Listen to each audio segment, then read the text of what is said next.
Judge Soto III, Senator Judge Tulfo Erwin, Senator Judge Tulfo Rafi, Senator Judge Villanueva, Senator Judge Villar Camille, Senator Judge Villar Mark, Senator Judge Zubiri, the presiding officer, Senator Judge Escudero, Senate President Gatchalian. With 16 senator judges present, the chair declares the presence of a quorum. In accordance with the rules of procedure on impeachment trials, the chair now recognizes the duly elected presiding officer to preside over the proceedings of the impeachment court. Thank you, Mr. Senate President. If there are no objections, we shall dispense with the reading of the Journal of July 29, 2026 of the Senate sitting as an impeachment court and shall consider the same as approved. The clerk of court will please call the case before the impeachment court. Case number 004-2026 in the matter of impeachment trial of Vice President Sara Zimmerman Duterte. Appearances for the parties.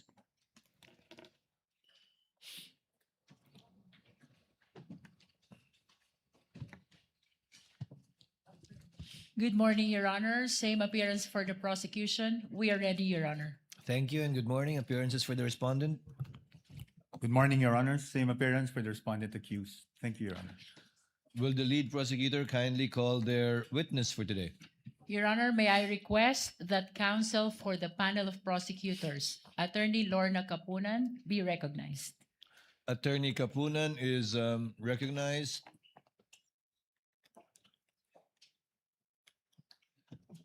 Attorney Kapunan, the counsel for the panel of prosecutors, kindly call your first witness, ma'am.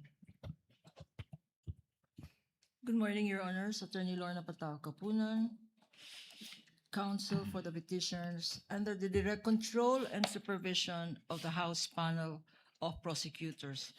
We'd like to call on our first witness, Your Honors, Mr. Roderick C. Wamil. The clerk of court, through Sergeant at Arms, is directed to kindly bring and situate at the witness stand the witness of the prosecution for today, Mr. Roderick Wamil.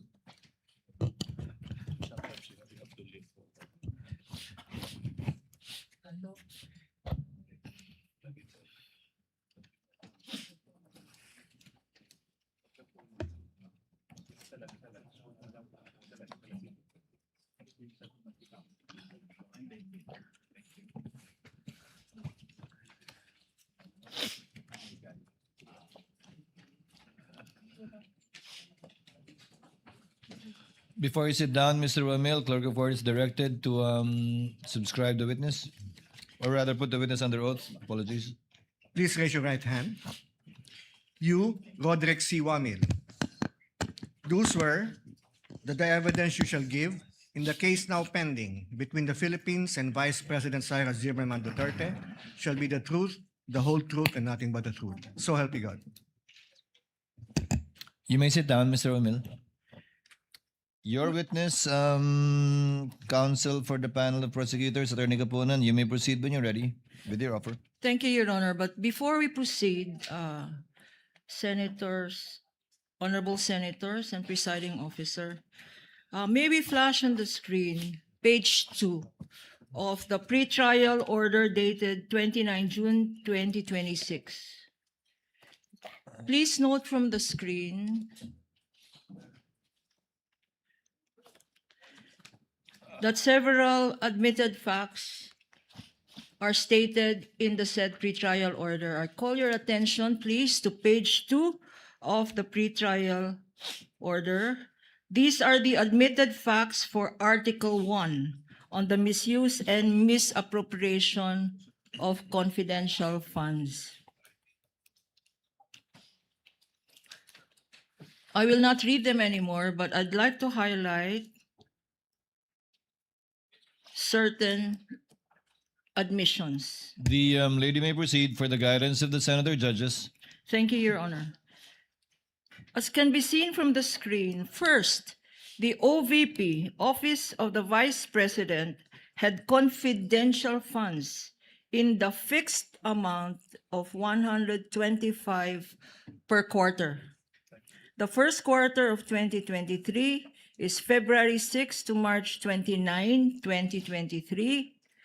For the second quarter of 2023, that is April 25 to June 30, 2023, and for the third quarter of 2023, which covers the period July 14 to September 30, 2023. Fixed amounts per quarter of 125 million. You're referring to paragraph numbers 2.5, 2.6, and 2.7, Counsel. Yes, Your Honor. You may proceed. Also admitted is the fact that Gina Acosta was the Office of the Vice President's Special Disbursing Officer, or SDO, in relation to the OVP's confidential funds for the fourth quarter of 2022, as well as the first, second, and third quarters of 2023, as can be seen on the screen. May I ask counsel for the respondent? We confirm that, Your Honor. Thank you, counsel. Likewise, Your Honor, this honorable court presiding officer will recall that in the hearing last Wednesday, several stipulations were made by both parties, and in fact, upon the initiative of Attorney Poa, counsel for the respondent. May I just remind this court what these are, and they will be flashed on the screen for the better appreciation of this honorable court. Both the prosecution and the respondent agreed last Wednesday's hearing to the following stipulations. First, that the OVP issued 4 checks, all in the name of Gina F. Acosta, worth 125 million each on December 20, 2022, January 31, 2023, April 18, 2023, and July 13, 2023. Second, that these said amounts were paid by the Philippine Treasury for the account of the Office of the Vice President. Third, that Ms. Gina Acosta received the amounts of the said checks on December 20, 2022, February 6, 2023, April 25, 2023, April 10, 2023, and July 11, 2023. Likewise stipulated, Your Honor, that the said amounts were paid by the Philippine Treasury for the account. Counsel, Yes, with respect to the last check, what was the date of encashment? You mentioned July 11, or is it July 16? Or should it be July 16? Kindly check your records. Because the encashment cannot be before the date of the check. responded. What is it?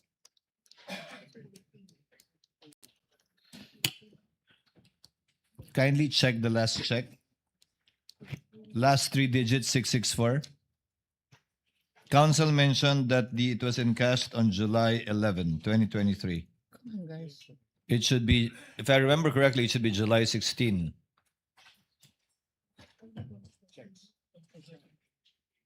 Kindly check the dorsal side of the check. Encashment. July 13, Your Honor. 13, okay. The date of the check is July 13, but encashed by the SDO on what date? You said July 11 earlier.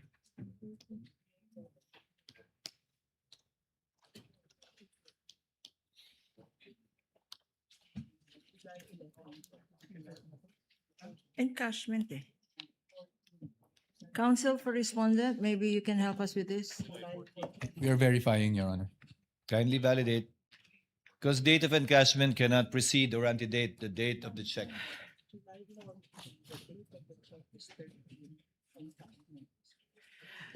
Honorable Presiding Yes, Officer, yes, the date Counsel. of the check is July 13, but the encashment was July 14 po. July 14. Okay, not July 11. I heard you mention July 11. My bad, Your You may Honor. proceed, Counsel.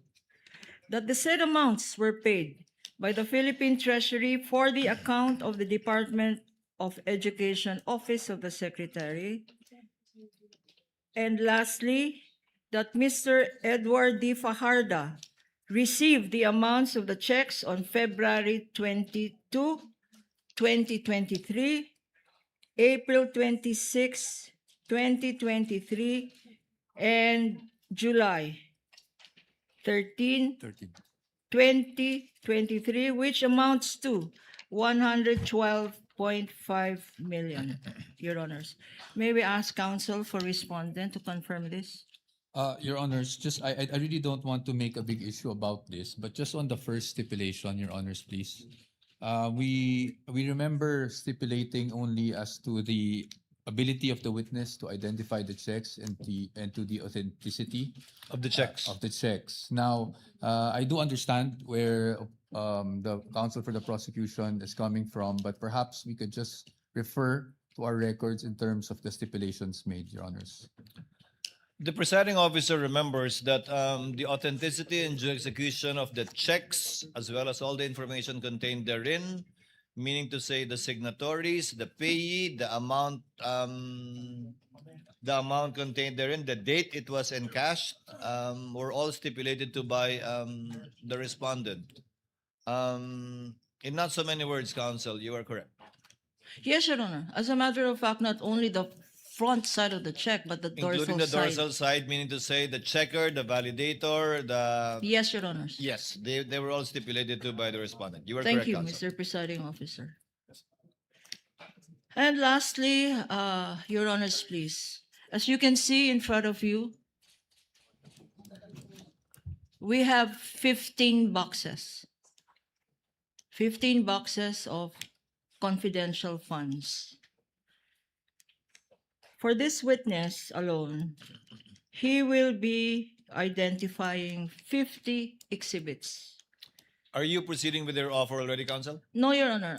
This is in addition to our proposed stipulation, Your Honor. Yes, okay. Proceed. Okay. This witness will be identifying 50 exhibits. The acknowledgement receipts alone for the fourth quarter of the Office of the Vice President will be 845 documents, Your Honor. And not to preempt testimony of the next witness, this next witness will attest to 3,664 documents, of which 3,617 are acknowledgement receipts, Your Honor. My proposed stipulation, Your Honor, since most of these documents, Your Honor, are not documents from the prosecution.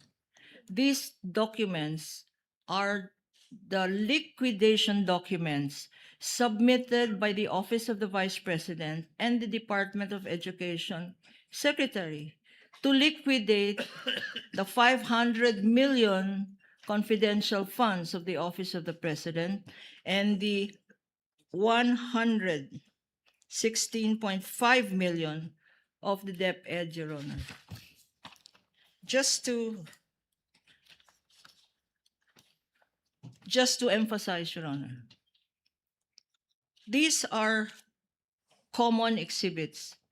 And if counsel, we can flash them on the screen. Most of these are common exhibits. For the Office of the Vice President, we have 14 common exhibits for the period December 21 to 31. For the first quarter of 2023, there are 6 common exhibits, 6 common exhibits as well for the second quarter of 2023, and 5 common exhibits for the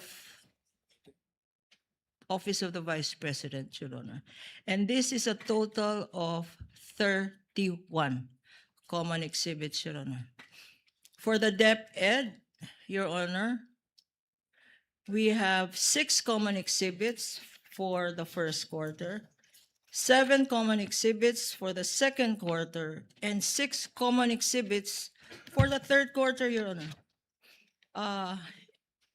And here is where we ask for stipulation, Your Honor. Since these are prosecution exhibits as well as defense exhibits, and in addition to that, these are documents submitted by the defense themselves to the COA by way of liquidation, Your Honor. May we request for stipulations?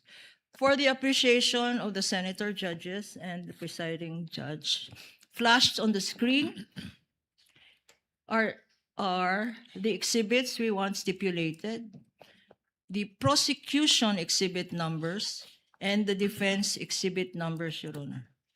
These are only insofar as the common exhibits are concerned, counsel. Yes, Your Honor, these are only common exhibits. What does the respondent, counsel for respondent, say?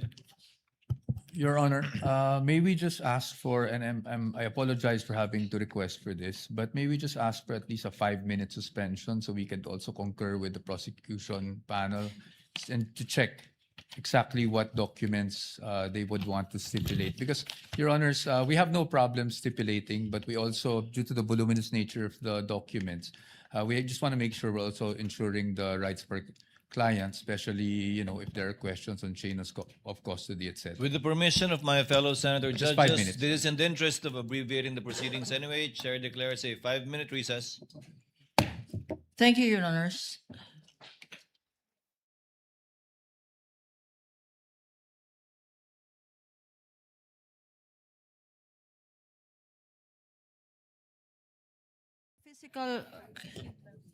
The physical exhibits are here if counsel wants to look at them.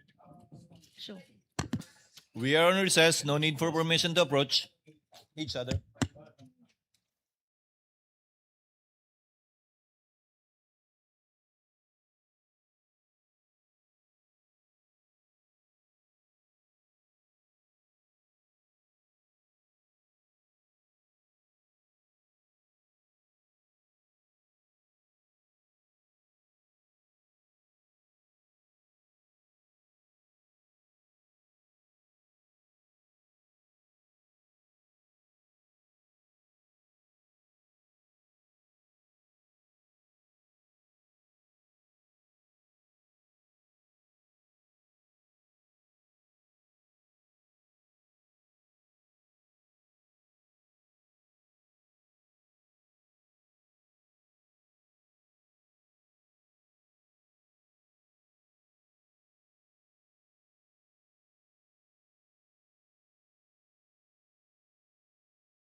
Paumanhin sa mga kapwa ko Senator Judge, gayon din sa publiko nagsusubaybay sa medyo mahabang panahong ginugol natin para magkomparahan ng dokumento. I assure you this is time well spent because whatever stipulations and or admissions may be agreed upon by the parties will go a long way insofar as abbreviating the proceedings.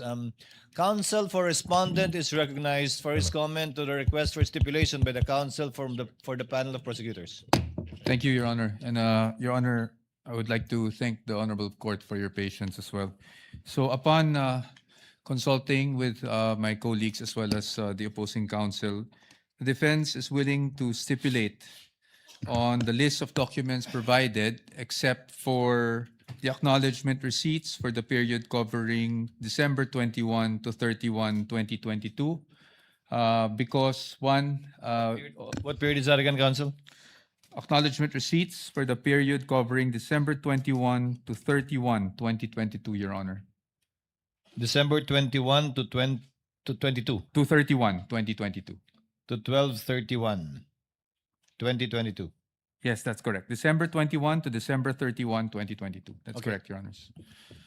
Your Honors, just for the information of the Honorable Court, although these were labeled as common exhibits, we marked them separately, and there are issues concerning these acknowledgement receipts that I believe will also be touched upon by other witnesses in the future, and for those reasons, Your Honors, we cannot stipulate on the same. How many pieces of documentary evidence would constitute these acknowledgement receipts covering this period, approximately? Approximately at least 900, Your Honors. So that's about 900 over 3,000 plus, counsel for the panel of prosecutors, correct? Your Honor, please, just a logistics issue. I don't think they can hear us at the sound booth po. Who can't hear you? The ones flashing our screen. Are they okay? Okay. Just to address the query of the Honorable Presiding Judge, Your Honor, the acknowledgement receipts constitute 845 documents, Your Honor, for this particular witness and for this particular period, Your Honor. But for the next witness, Your Honor, they constitute 3,617 acknowledgement receipts. In regard to the acknowledgement receipts that the counsel for respondent refuses to stipulate on, is it with this witness or the next witness? This witness, Your Honor, 845 acknowledgement receipts for the period, 11-day period, December 21 to December 31, Your Honor. So in other words, all of the acknowledgement receipts that this witness will testify to was not stipulated to by the counsel for the respondent. That's correct, Your Honor. With respect to the others, it is so stipulated, counsel? Yes, Your Honors. Other documents, you mean, yes. Other documents that On the are list. commonly marked are so stipulated and admitted by the counsel for respondents? Under Article 1? The documents that are in the list of Yes. proposed stipulations, Your Honors. Duly noted. Thank you, Your Honors. Counsel for the panel of prosecutors, you may proceed when you're ready with your offer. Unless you have other stipulations to ask We for. have other stipulations, Your Honor. You may proceed, counsel. Secondly, that the office of the Vice President was allotted confidential funds in the amount of 125 million in December of 2022. We are okay to stipulate with counter stipulation that this was approved by the Office of the President as recommended by the DBM, Your Honor. What does counsel for the panel of prosecutors state? No, Your Honor. Yes. Yes, Your Honor. So yes. In deference to the President. Yes, Your Honor. So yes, the stipulation, proposed stipulation by the counsel for the panel of prosecutors, subject to the qualification of the counsel for respondent, is deemed admitted to and stipulated on. May proceed, counsel. Thirdly, Your Honor, as can be seen on the screen, the DepEd was allotted confidential funds in the fixed amount of 37.5 million quarterly. For what year? For what period? 2023, Your Honor. Counsel for the respondent? Yes, Your Honor, 34? but again, with counter stipulation that under the General Appropriations Act, Your Honor. Yes, Your Honor. So stipulated, duly noted, Senator judges are duly informed. That the fourth stipulation is that the Office of the Vice President and the DepEd withdrew their respective confidential funds quarterly allocation in full from the first to the third quarters of 2023. Counsel for the respondent, what do you say? We are willing to stipulate on that, Your Honor. So stipulated, Senator judges are likewise so informed of the stipulation by the parties in regard to this fact. The fifth, that the Office of the Vice President also received confidential funds in the amount of 125 million on December 20, 2022, which it used up in 11 days. No Counsel- stipulation, Your Honor. I'm sorry, Counsel? No stipulation on this matter. No stipulation. You may proceed with the other proposed stipulations, Counsel. That the documents submitted by the Office of the Vice President and the DepEd were all signed by the authorized signatories. Willing to stipulate, Your Honor. What exactly does that mean, Counsel for the panel of prosecutors? The documents submitted by the OVP were all signed by the authorized signatories, meaning those that signed the checks, those that received the checks. What about the acknowledgement receipts? Also the acknowledgement receipts, Your Honor. The disbursement vouchers, the liquidation reports, Including the accomplishment reports, all of which they have already stipulated, Your Honor. Okay. Is that clear, Counsel for the respondent? Yes, Your Honor. So stipulated, duly noted. Number 7, that the signatures above the names Gina Acosta, Julieta Villa del Rey, and Rosalyn Sanchez in the Office of the Vice President documents are their signatures.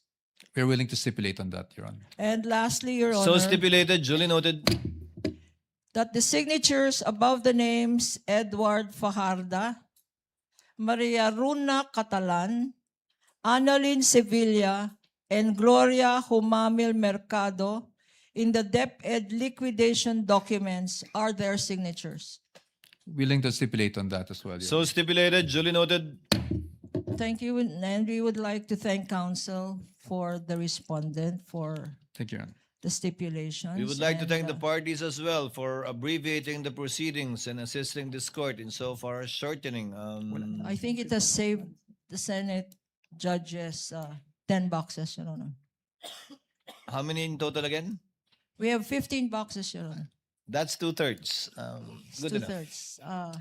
Counsel may proceed with her offer for the testimony of this witness unless there are other stipulations. If there are none, you may proceed, Counsel, when you're ready. Your Honors, please, we are offering the testimony of Mr. Roderick C. Wamil to prove the following. First, that Mr.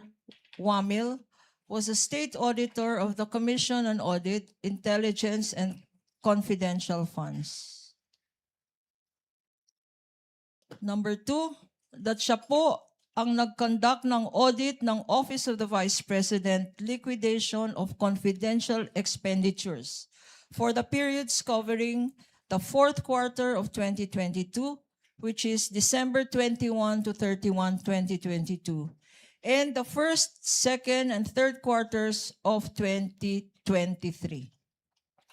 Pangatlo, na si Mr. Wamil po ang nag-conduct ng audit of the Department of Education liquidation of confidential expenditures for the periods covering the first, second, and third quarters of 2023. Number 4, napansin ni Mr. Wamil na kulang-kulang ang mga dokumentong sinubmit ng Office of the Vice President at ng DepEd for their liquidation of their respective confidential funds for the specified periods. Number 5. At dahil dito, si Mr. Wamil ay nag-issue ng audit and recommendations na tinatawag na Audit Observation Memorandum, AOM, dated September 14, 2023 and October 3, 2023, duly issued to the Office of the Vice President for the periods covering the fourth quarter of 2022 or the period December 21 to 31, 2022. Number 6. That Mr. Wamil also conducted the audit of the documents submitted by the OVP through its letters dated October 19, 2023 and November 30, 2023 in response to the aforementioned AOMs. Number 7. That in accordance with Mr. Wamil's audit and recommendations, nag-issue ng Notice of Suspension dated December 13, 2023 sa OVP. Number 8. In accordance with Mr. Wamil's audit and recommendation, an AOM dated February 1, 2024 was issued to the OVP for the periods covering the first, second quarters of 2023, and an AOM, Audit Observation Memorandum, dated August 8, 2024, was issued to the Office of the Vice President for the period covering the third quarter of 2023. Number 9. In accordance with Mr. Wamil's audit and recommendations, an Audit Observation Memorandum number 2024-015 dated February 1, 2024 was duly issued to the DepEd for the periods covering the first and second quarter of 2023. Likewise, Your Honor, we are offering the testimony of this witness to identify and authenticate documents, and likewise, lastly, to prove such other matters as are relevant and material to the impeachment of Vice President Sara Duterte, and relevant as well to the aforementioned purposes. Comment from the council for respondents on the offer? Subject to cross, Your Honor. Subject to cross, council may proceed with her direct examination of the witness, Mr. Roderick C. Wamil, when she is ready. You may Thank you, proceed, Your Honor. With the permission of the presiding officer, Honorable Senator Judges. Magandang umaga, Mr. Witness. Magandang umaga po. Kumusta na po kayo ngayon? I'm feeling a bit anxious lang po as of this moment. Nervyos. Anxious. Okay. Huwag kang mag-anxious. Please state your name again. Your name, your age, and occupation and other personal circumstances, Mr. Witness. I am Roderick C. Wamil, 34 years old and currently an audit team leader of the Commission on Audit, Pasay City. Before I ask you about your present occupation, give us a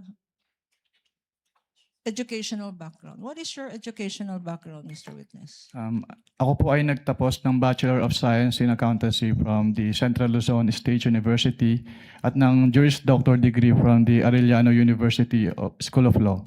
So you are both an auditor and a lawyer? Yes, ma'am. Okay. Ngayon, nagtrabaho ka sa COA. Yes, ma'am. How long have you been working for the Commission on Audit?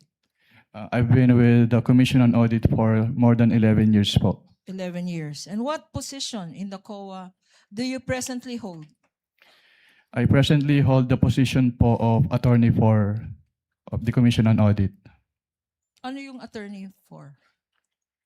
It is yung description of the plantilla position po na hinahawakan ko. But currently po, I am an audit team leader po sa Commission on Audit Pasay. Okay. Before you were assigned to the Commission on Audit Pasay, what was your previous position with the COA? Before my assignment po sa Commission on Audit Pasay, I was previously assigned as a state auditor po of the Intelligence and Confidential Fund Audit Office of the COA. Itong COA ICFAO, ICFAO? Yes, ma'am. Could you give us a background? Ano itong COA-ICFAO?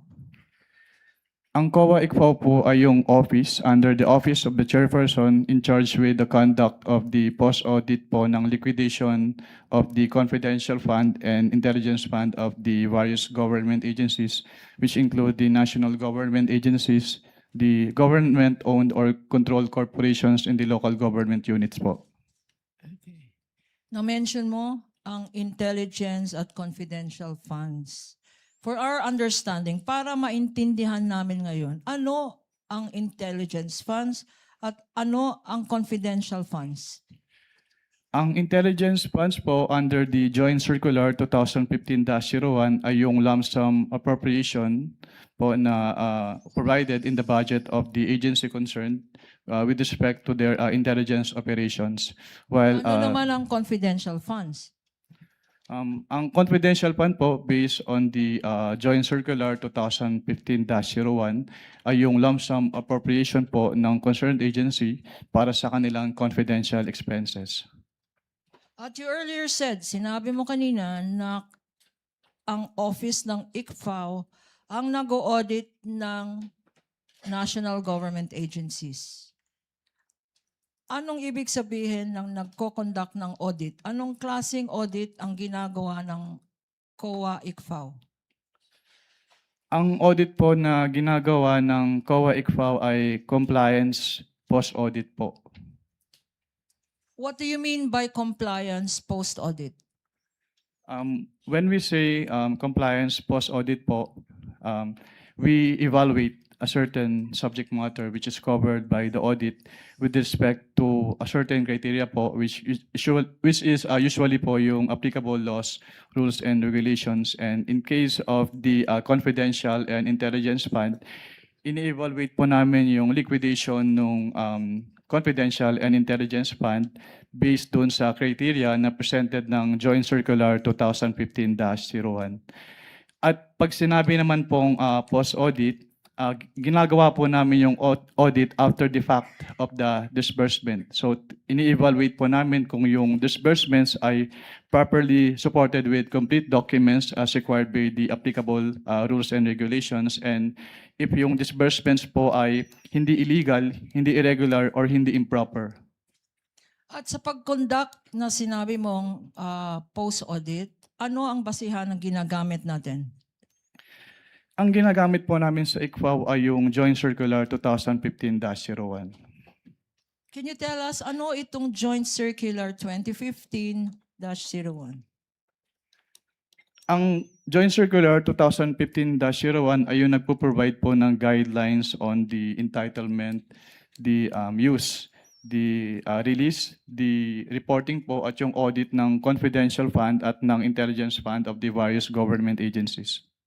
If I show you a document now entitled, and this for appreciation of the Honorable Senate Impeachment Court is being flashed on the screen with the permission of the presiding officer.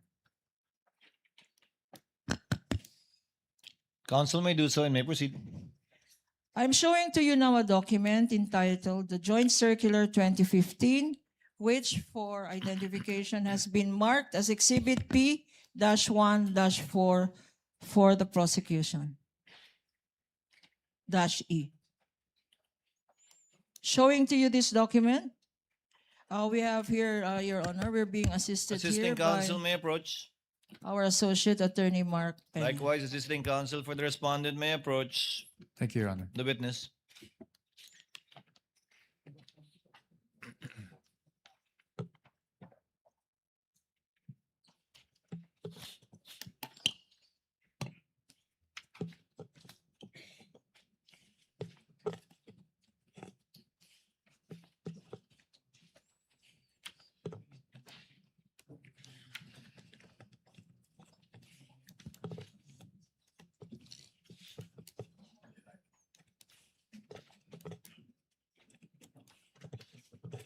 Nasabi na niya.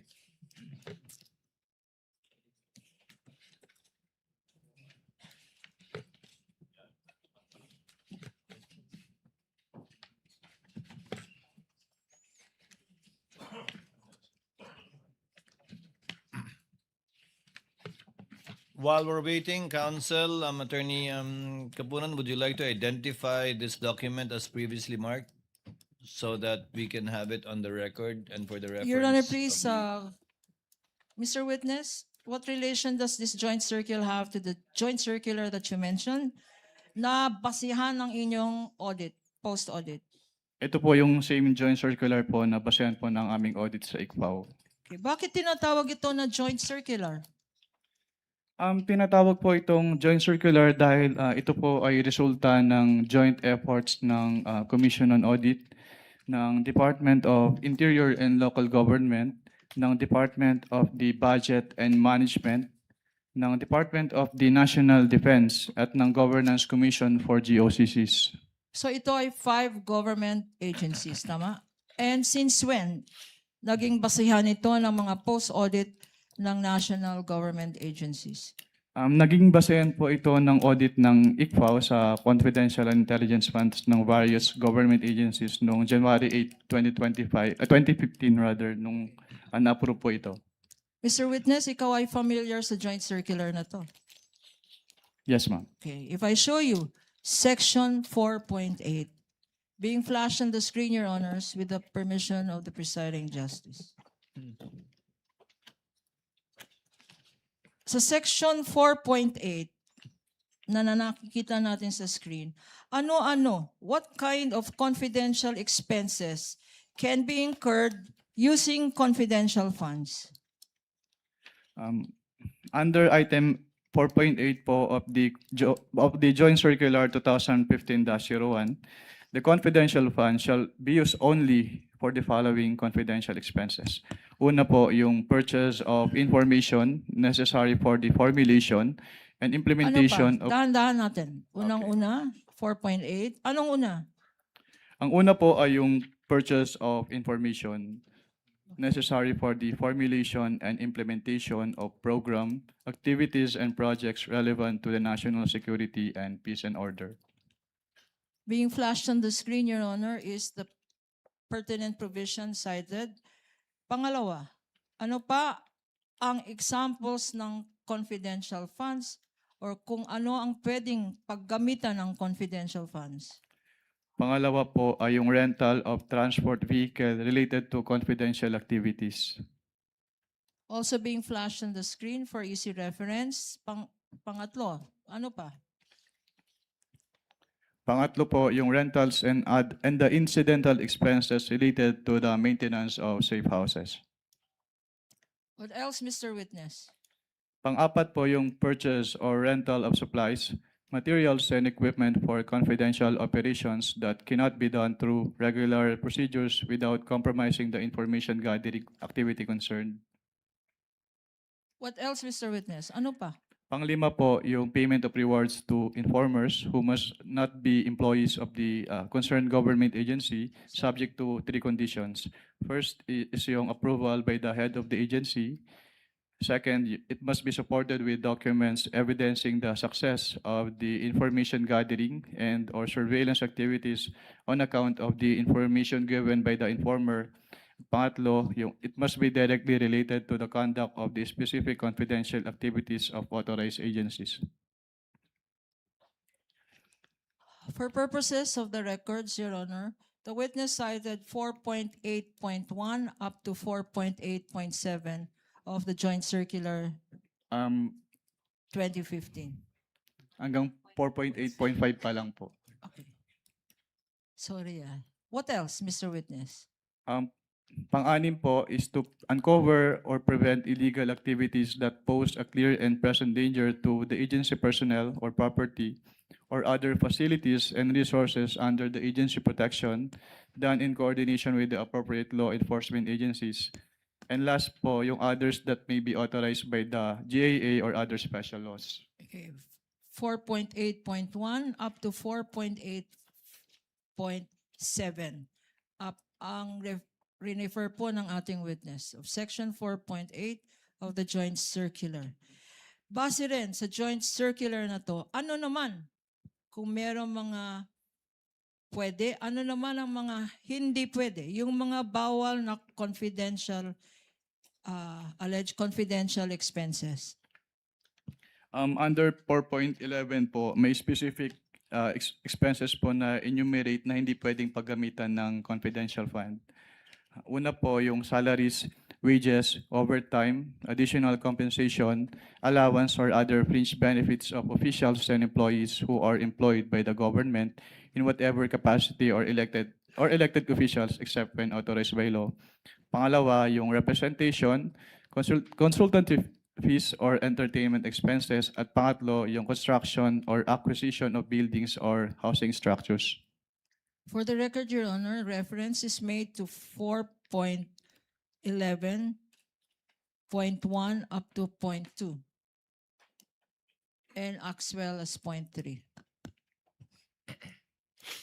Mr. Witness, sa pag-interpret, when you interpret these regulations and this joint circular and sections that you mentioned,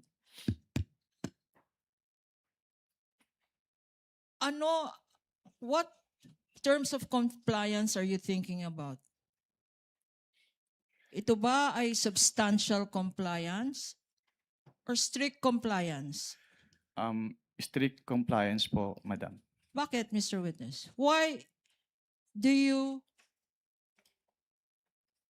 follow strict compliance instead of substantial compliance? We follow po strict compliance since what is involved po ay public funds. So dapat strict yung accounting and auditing rules to prevent yung misuse ng fund. At and this is expressly stated in the joint circular. What you said, strict compliance. Yes, ma'am. Okay.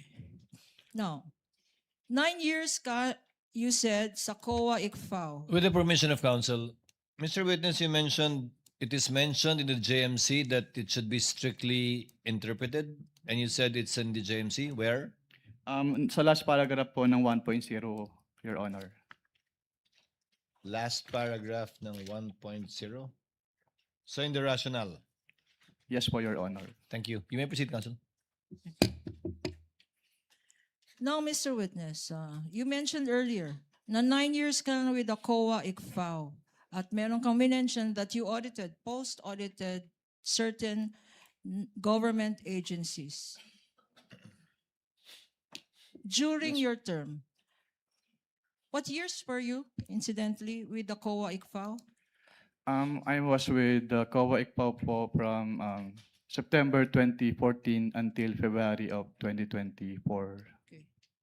In this period of time, from 2014 to 2024, could you tell us how many vice presidents have you audited? Ang tanging nung time lang po ni Vice Presidente Sara Duterte. But there were 3. Who were the vice presidents during this period? Ang naging mga Vice Presidente po since I assumed with ICFAO in 2014 ay si dating Vice President Binay at si dating Vice President Leni Robredo at yung ating incumbent Vice President po na si Sara Duterte. So 3 vice president, Vice President Binay, Vice President Robredo at Vice President Sara Duterte. Sino-sino sa kanila ang inaudit mo tungkol sa confidential funds? Ang buhat po nung nag-assume ako nung 2014, tanging si Vice Presidente Sara Duterte lang po yung aking na-audit na may Bakit, confidential fund. Bakit, Mr. Witness? Bakit Vice President Sara Duterte lang ang inaudit mo ng confidential funds?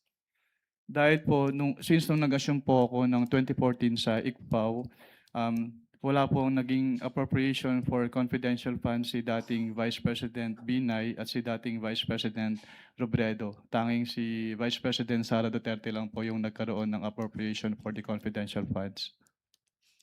And in the same period of time, 2014 to 2024, kasama ba sa mga national agencies na minention mo ang Department of Education? Yes, ma'am.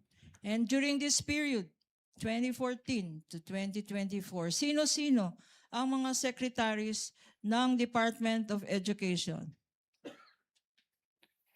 Sa pagkakaalala ko po, ang mga naging DepEd secretaries po ay sina dating Secretary Luistro, dating Secretary Briones at ang ating Vice Presidente in her concurrent capacity as the DepEd Secretary during that time po.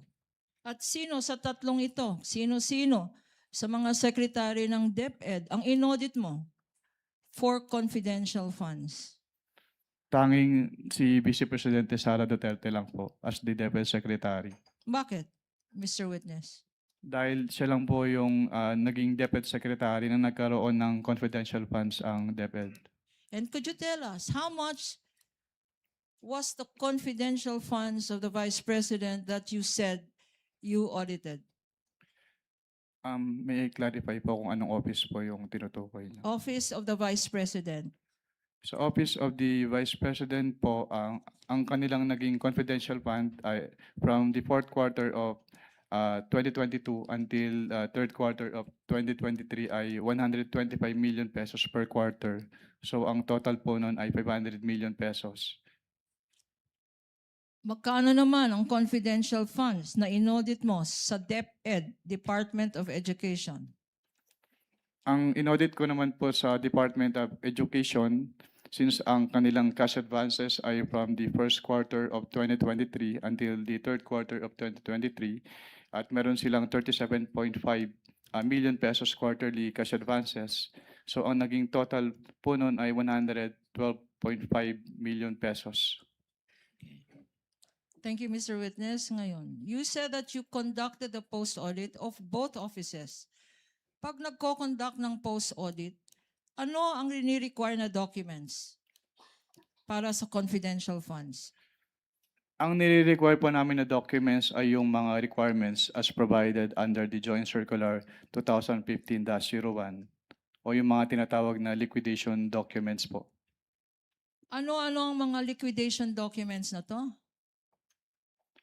Based on the Joint Circular po, yung mga liquidation documents na yun ay yung kanilang liquidation reports, yung disbursement voucher na ginamit nila, yung land bank checks, yung obligation request, yung kanilang physical and financial plan, yung kanilang accomplishment reports po, and yung proof of submission noon to the Office of the President, the Senate President, and the Speaker of the House, yung certification of the accountable officers on the utilization of the confidential fund, yung designation po ng special disbursing officer kapag hindi si head of agency yung magiging disbursing officer, yung fidelity bond ng accountable officers at yung kanilang specimen signatures po. Okay. Your Honor, please, these liquidation documents submitted by the Office of the Vice President and the DepEd are among the stipulated documents of the counsel for the respondent, Your Honor. But for easy reference, may we also ask permission to flash them on the screen for the better appreciation of the senator judges. And I Counsel? ask, I'm sorry. Please proceed. And may I ask Attorney Peña to please show these documents to our witness for purposes of comparison. Assisting counsel may approach the witness. Likewise, the respondent, assisting counsel for the respondent, Thank you. if they so wish. This is for the information of the senator judges, given that the documents stipulated earlier were merely enumerated so that the senator judges may be appraised of the documents that have already been admitted to and stipulated to by both parties. Counsel may proceed. Thank you, Your Honor. Since stipulated, there's no need really to compare. But I am showing now to you, and this is being flashed on the screen with the kind permission of presiding judge, a copy of a fiscal financial plan approved on December 13, 2022, marked as Exhibit P-1-14 for the prosecution. And likewise, for the record, on the part of the defense, marked as D-1-23-OVP. That's Yes, correct, sir. Your Honor. Yes, Your Honor. Will the witness please respond? Okay. Sa bottom portion, give me a look. Sa bottom portion,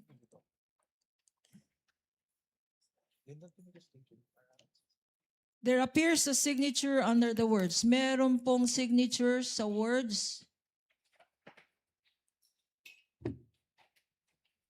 Approved by. There. Anong ibig sabihin ng approved by? Ang ibig sabihin po ng approve by ay inapprove po noong nakapirma yung contents ng physical and financial plan po based on that document. Okay. At sinabi mo, approved by ay inapprove. Kung sino man ang nakalagay na signature dyan. Kaninong signature naman ang nasa bottom portion ng ating Exhibit -1-14? Kay Vice Presidente Sara Duterte po. Why are you familiar? Bakit mo kilala? Bakit mo alam ang signature ni Vice President Duterte? Dahil among their submissions po ay yung kanilang specimen signatures at kasama po doon yung specimen signature po ni Vice President. At yung kanyang pirma po doon sa specimen signature submitted ay kaparehas po ng pirma niya dito sa physical and financial plan na ito. Pinakita sa iyo ang isang physical financial plan which you said is a faithful reproduction of the submissions. And this is now being shown on the screen. Ano ang observations mo dito sa physical and financial plan approved on December 13, 2022? Hindi po siya compliant to the joint circular dahil yung first column which is the programs, activities and projects, hindi po in-indicate nung OBP yung kanilang specific confidential activities na kanilang paggagamitan ng confidential fund as required under item 4.2 of the joint circular. Hindi ito specific according to you and according to 4.2 of the joint circular. Can you please enlighten us? Ano itong section 4.2 ng joint circular? Under item 4.2 po ng joint circular, all requests or allocations for CF must be supported with a physical and financial plan which must indicate the proposed amount allocated for each program and activity dahil ito po yung magiging basis for the disbursement ng kanilang confidential fund. At yung mga sinabi mo, nakikita ba dyan sa dokumentong yan? Wala, based po on this submitted physical and financial plan, hindi po nakikita rito yung kanilang specific confidential activities na kanilang pagbabasihan sa kanilang disbursement. Apart from this, yung nakita mo sa column 1, ano pang ibang observations ang masasabi mo dito sa dokumentong ito? Since yung columns for the expected outcome as well as yung column for the physical target mas match po yung specific confidential activities. So hindi rin po nakamatch or hindi rin compliant yung columns po as mentioned. At bakit? Why do you say na hindi compliant na rin to sa joint circular? Dahil po since hindi naman in-indicate po dito ni Office of the Vice President yung kanilang specific confidential activities, so hindi po na-match based on the information as presented po sa document na ito, yung laman ng expected outcome at yung physical target doon sa kanilang specific confidential activities. And as you stated, what express provision of the joint circular does this violate? The item 4.2 po of the joint circular 4.2 na 2015-01. pinakita natin sa screen. Okay. Our next document, Mr. Witness, which we shall show you, is now a certified true copy of Land Bank of the Philippines check number 00002444027, dated December 20, 2022, Exhibit P-1-11-A, Common Exhibit of the Defense as well. Likewise being flashed on the screen, Your Honor.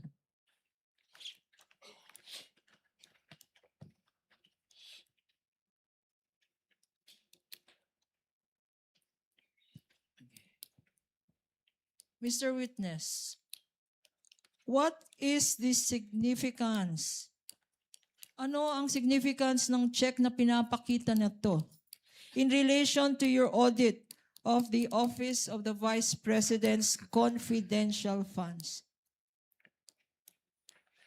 Ang significance po ng cheque ay ito po yung proof na pwede na nilang i-withdraw yung kanilang cash advance. Okay. Na pwedeng i-withdraw na yung cash advance. Ngayon naman, punta tayo sa another document. I will show you now a disbursement voucher dated December 20, 2022. Again, common exhibit. For the prosecution, this is Exhibit P-1-10-A. For the period December 20, 2022.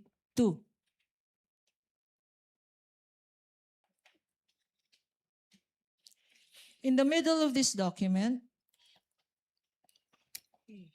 pointer.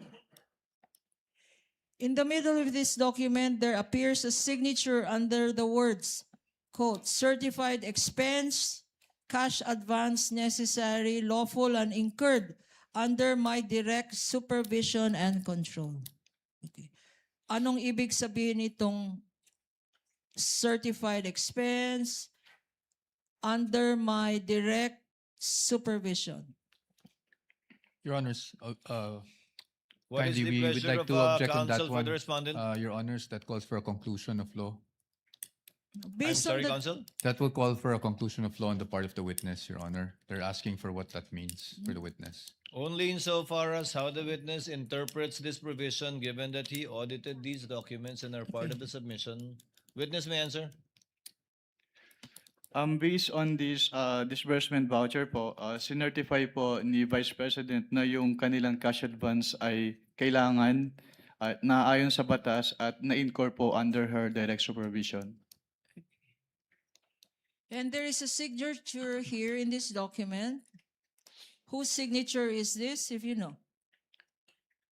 May I clarify po kung anong signature po yung tinutukoy? Ayong sa Above the name, Sara Z. Duterte. that is the signature po of the Vice President Sara Duterte. What else, if any, observation can you make as regards this document? Under the particulars portion po, nakalagay na yung cash advance is for calendar year 2022, which is not compliant po with the joint circular.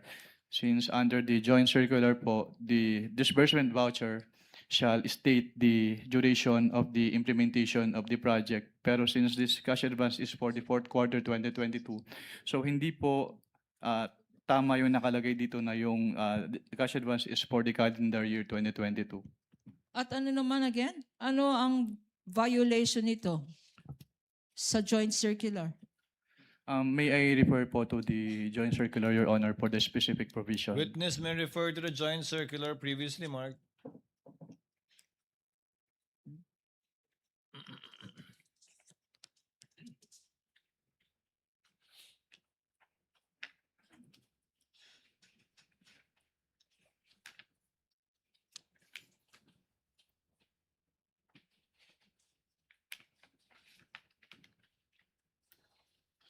The specific provision po is the second sentence po ng item 6.1.5 of the joint circular 2015-01.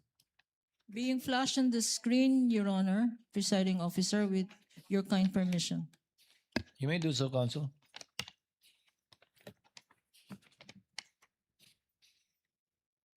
Can you read for the record 6.1.5?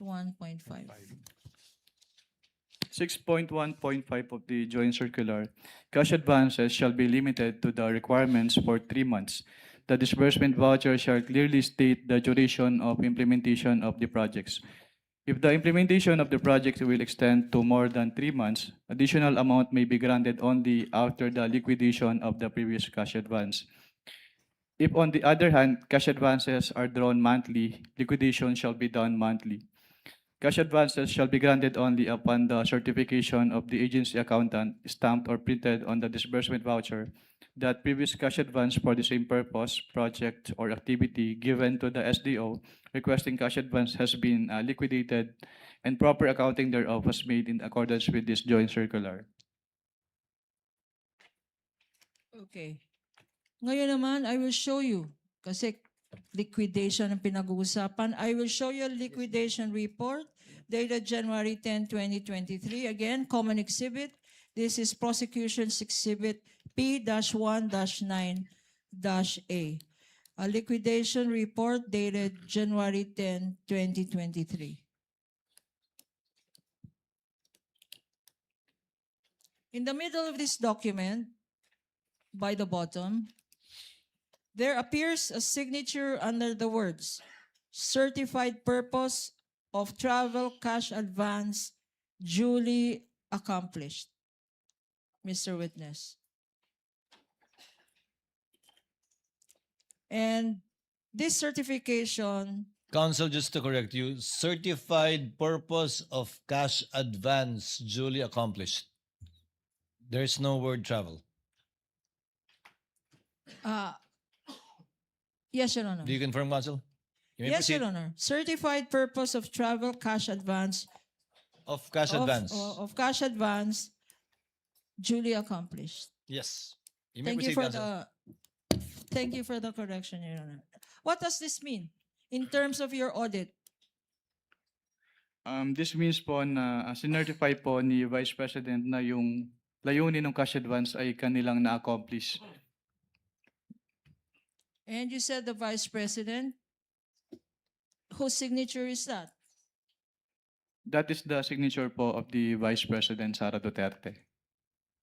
What is the significance of her signature to this document, if any?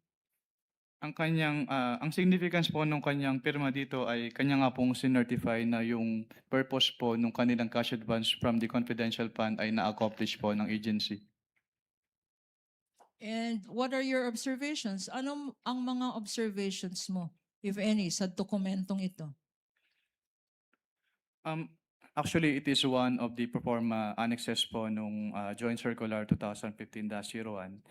Siguro ang napansin ko lang dito ay yung period covered na December 21 to 31, 2022 since the cash advance was supposedly for the fourth quarter of the 2022 of the OBP. Pero other than that naman po, this document is compliant naman po with the requirement of the Joint Circular 2015-01. Again, para maintindihan namin, sabi mo, ang na-observe mo, yung period. Yung period, Mr. Witness.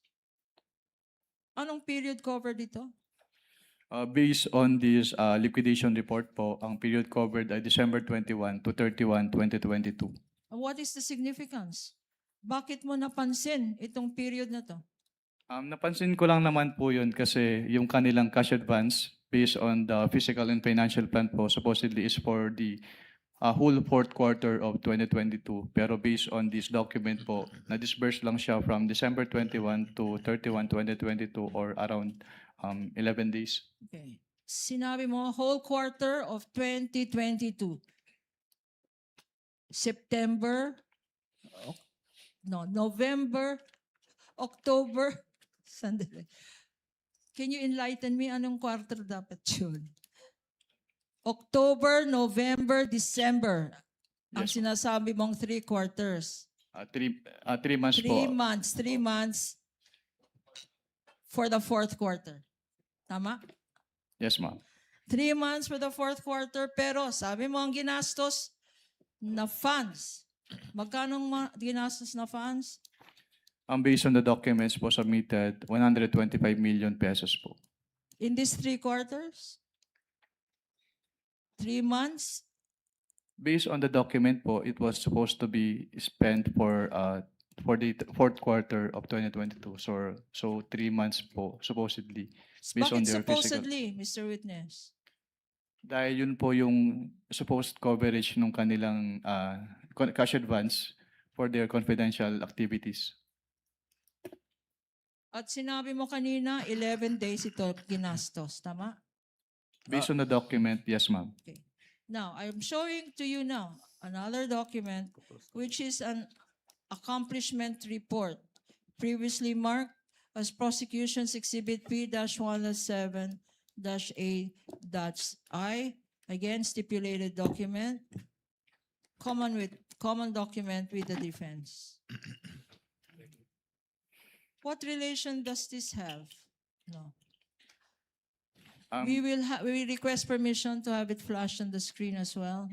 You may do so, Counsel. Clerk of Court is so directed. can you repeat the question po, ma'am? No. Look at the screen and look at your document. What is the relationship of this accomplishment report that I am showing you in relation to those documents submitted by the Office of the Vice President? This is the same accomplishment report po na sinamit ni Office of the Vice President sa ICFAO. Okay. And there appears here in this document under the words approved by. Whose signature is this? It is the signature po of the Vice President Sara Duterte. And the annotation approved by, in terms of your audit, what does this signify, if any? It signifies po that the signatory or the Vice President approved the contents of this accomplishment report. No. In relation to this particular document, what observations, ano-ano ang napansin mo sa dokumentong ito? Napansin ko po na hindi po in-enumerate ng Office of the Vice President yung kanilang specific confidential activities na kanilang ginawa. Kailangan bang enumerate yan? Mga Yes, ma'am. activities na yan? Dahil- Bakit, Mr. Witness? Doon po kasi namin tinitignan sa audit ng ICFAO kung yung kanilang confidential expenses or activities ay compliant doon sa item 4.8 ng Joint Circular 2015-01 para malaman po namin kung yung kanilang expenses ay among the allowable expenses as provided under the Joint Circular 2015-01. So what basis did you have to determine if these were allowable expenses kung wala naman dokumento? Katulad nga po nung sinabi ko, ang basis namin to determine if allowable expenses ay yung item 4.8 of the Joint Circular 2015-01. Now, I'm now showing to you a certified copy of the Office of the Vice President certification dated January 10, 2022, notarized on January 16, 2023. Prosecution's Exhibit P-1.6-A, likewise a common exhibit with the defense previously stipulated, being flashed on the screen with the kind permission of this court. Counsel may do so.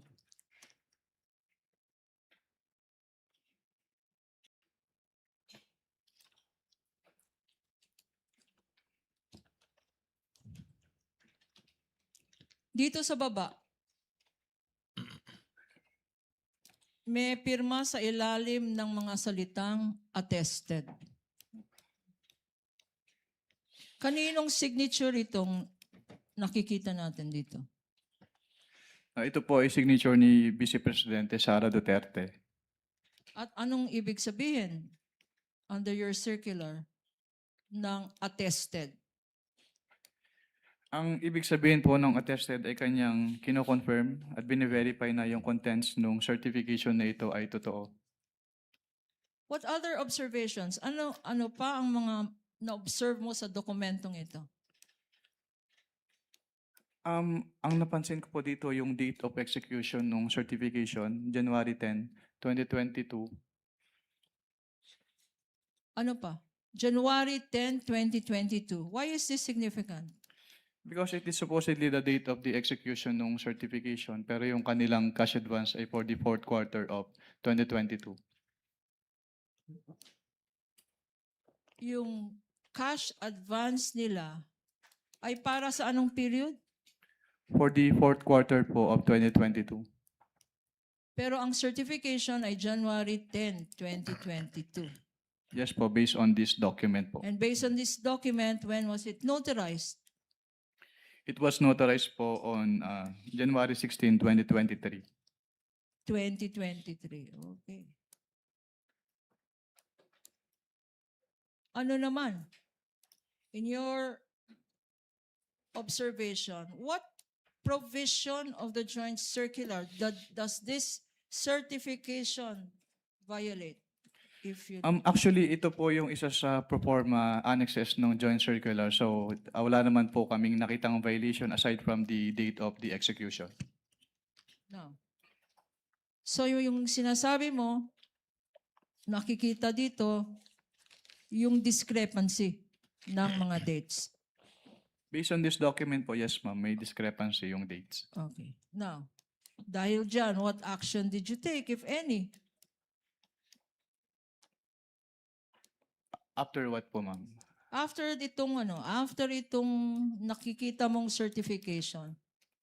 Ang naging action po namin, actually yung naging audit namin is yung for the whole of the liquidation documents na sinamit ng OBP. Pero dito po, wala po kaming naging particular finding dito. Sinasabi ko nga po, it is one of the annexes po under the Joint Circular 2015-01 and they submitted naman po yung certification as required. Okay.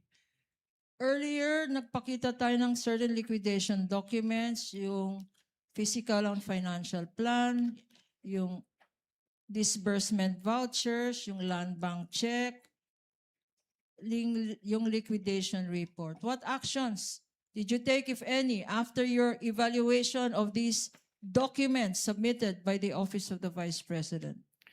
After the evaluation po of those documents, since I noted that the documents are not compliant with the requirements of the Joint Circular 2015-01, I drafted po an audit observation memorandum which I submitted for review to my division chief. Can you tell us, Mr. Witness, anong ibig sabihin ng Audit Observation Memorandum or AOM? Ang audit observation memorandum po under the Joint Circular 2015-01 ay written notification to the accountable officers explaining to them or informing them the deficiencies po noted during the audit and requiring them to submit an explanation or to submit the documents being sought po do sa AOM or both. So, itong AOM was on account of sinasabi mong discrepancies. Yes, ma'am. Na-point out mo na dito sa Honorable Court. Now, if I show you a copy of this audit observation memorandum that you mentioned, please identify the same. Assisting counsel for both parties may approach the witness. Your Honor, please again, this is a common exhibit. This is exhibit P-1-12-A dated September 14, 2023 for the prosecution. Likewise, a defense exhibit, Your Honor.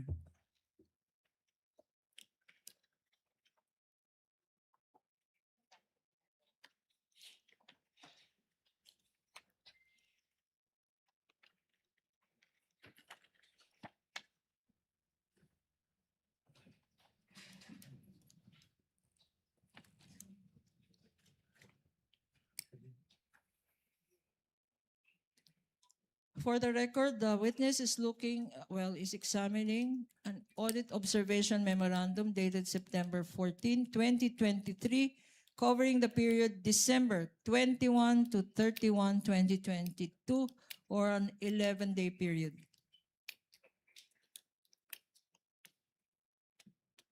Proceed, counsel. Can you tell us, Mr. Witness, what were your findings, if any, in relation to the audit of the Office of the Vice President's fourth quarter confidential funds liquidation?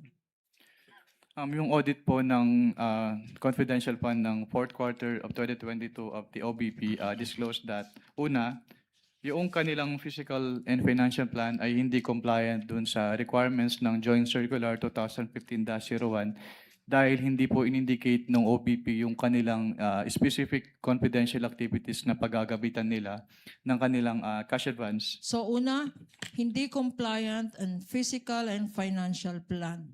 ng Office of the Vice President. Opo. And under the same item din po, yung kanilang accomplishment report ay hindi rin compliant dahil hindi rin po naka-indicate doon yung kanilang specific confidential activities na pinagamitan nila ng kanilang cash advance.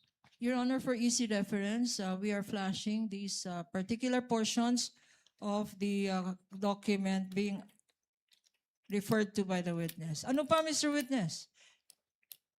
Pangalawa po, hindi po sinubmit ng Office of the Vice President yung kanilang documentary evidence of payments as required under Item 4.12 of the Joint Circular 2015-01. Can you remind us, ano-ano itong mga dokumento na dapat sinubmit ng Office of the Vice President to liquidate for confidential funds? Under the Joint Circular 2015-01, yung documents po na dapat isubmit nung agencies concerned po ay una yung kanilang liquidation report as proof of the liquidation.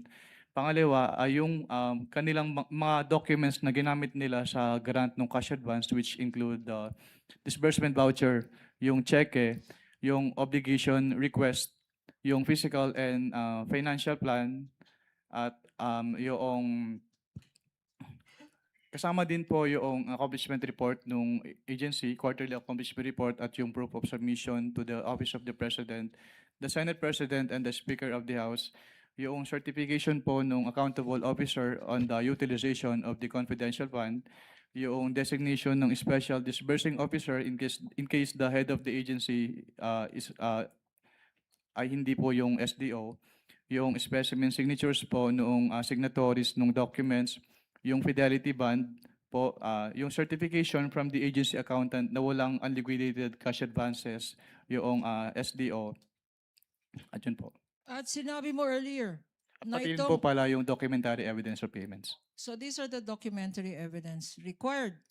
Sinabi mo earlier in your testimony that there were discrepancies and insufficiencies in this document submitted. Yes, ma'am. Ano pa ang observation mo, Mr. Witness?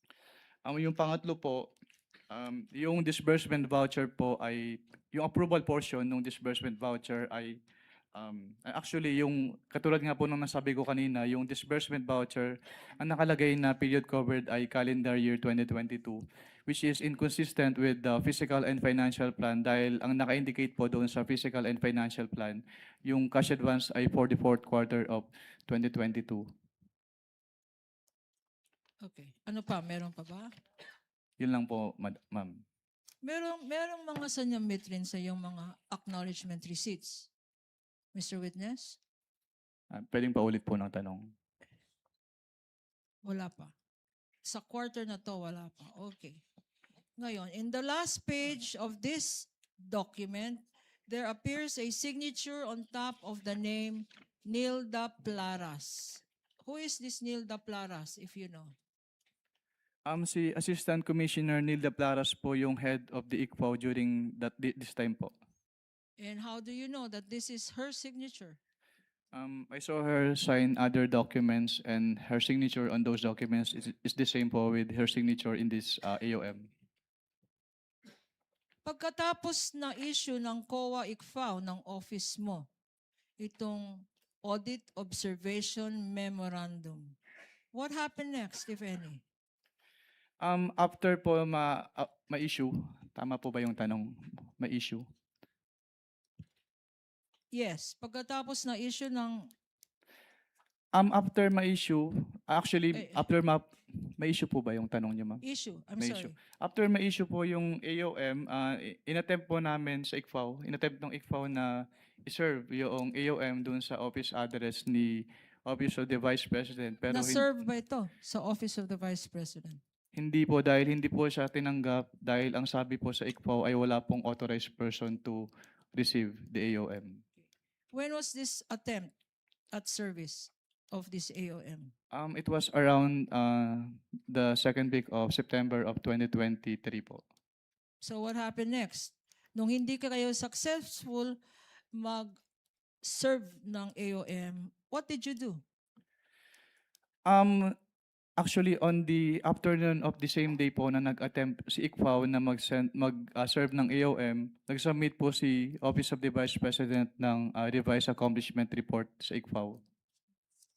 So on the same day, hindi nyo na-serve but nag-submit ng revised accomplishment report ang Office of the Vice President. If shown to you a copy of this accomplishment report, Prosecution's Exhibit P-1-17-A. Assisting counsels may approach of both parties. Also stipulated by the defense. A common document.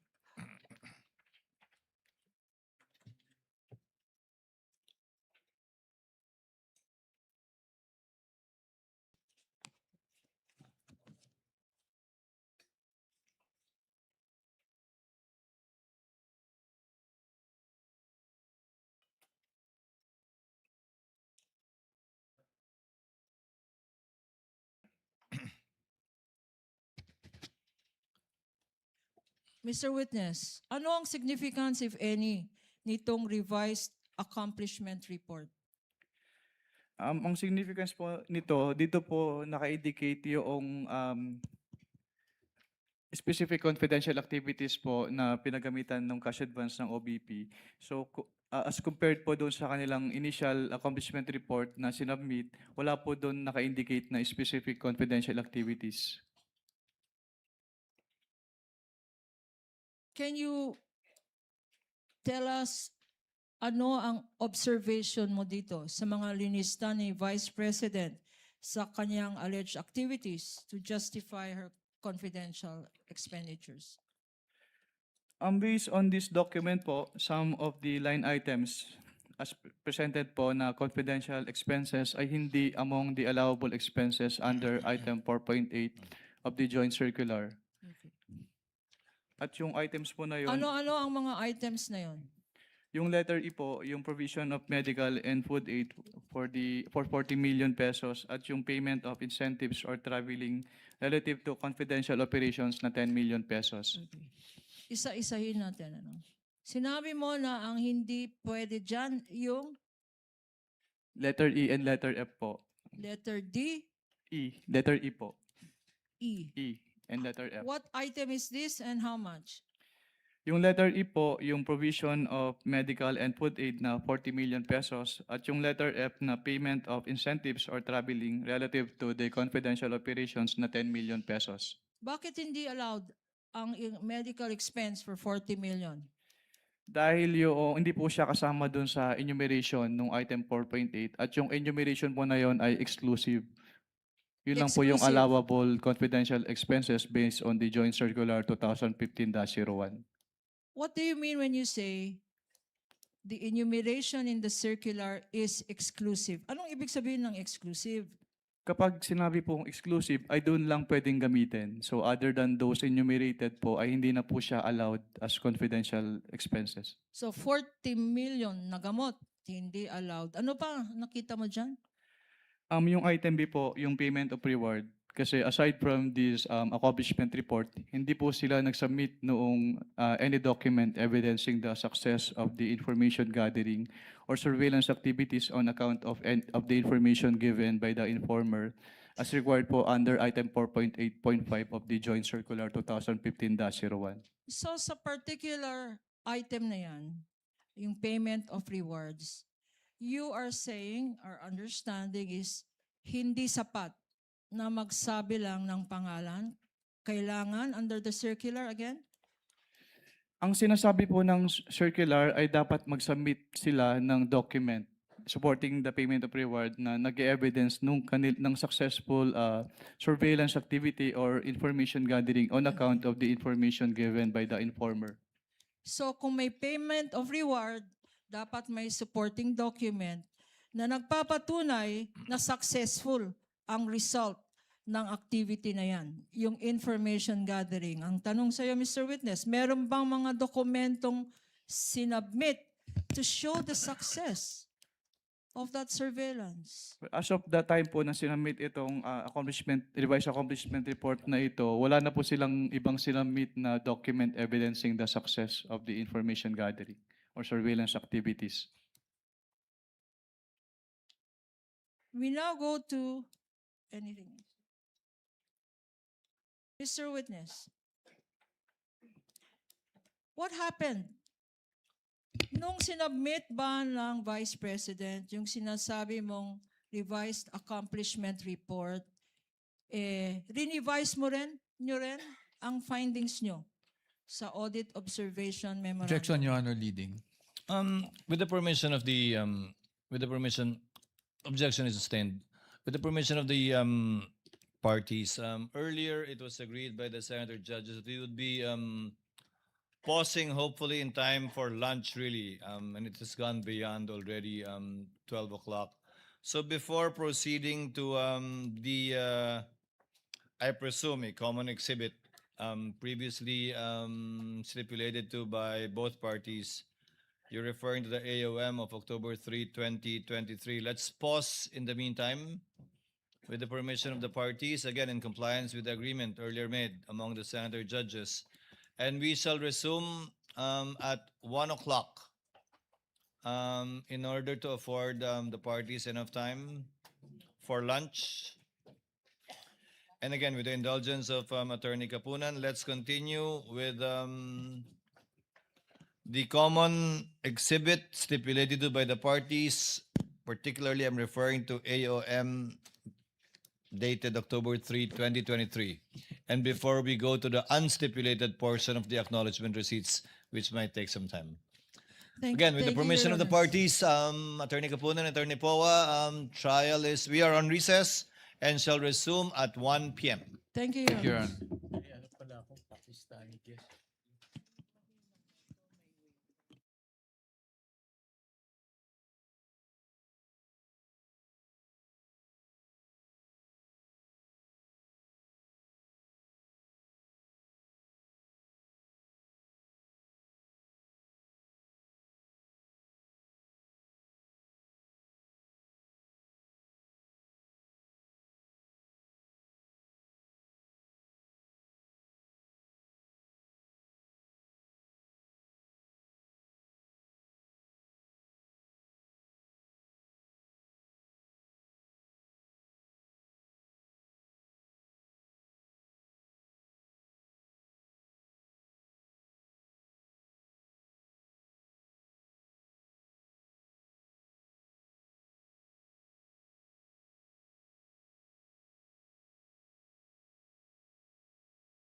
bulsa. Dali lang, tanggalin ko yung phone. Akin to, tatapon ko.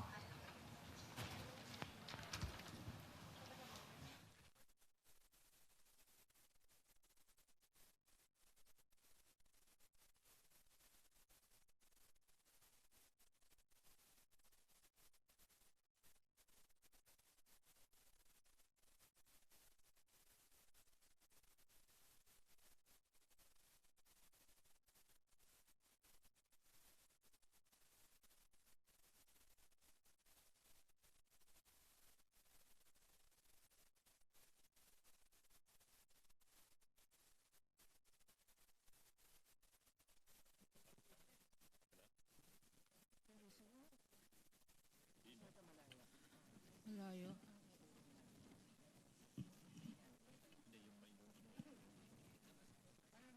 Malayo eh.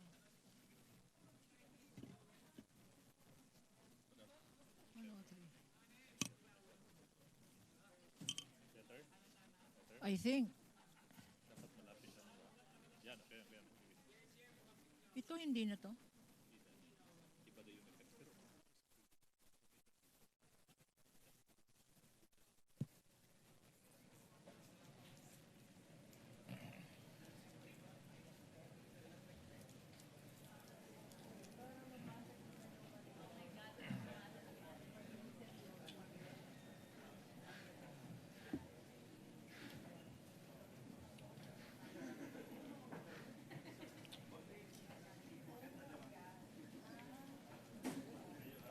AOM tayo. Findings.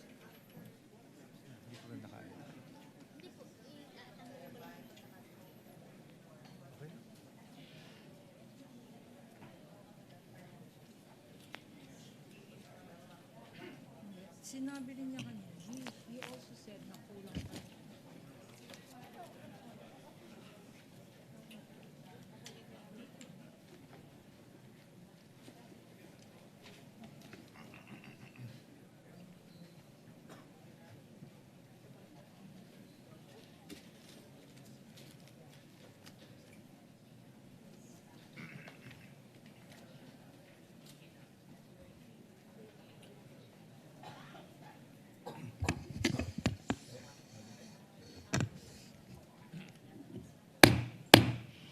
The trial is resumed. Mr. Wamil, you shall continue with your testimony under the same oath.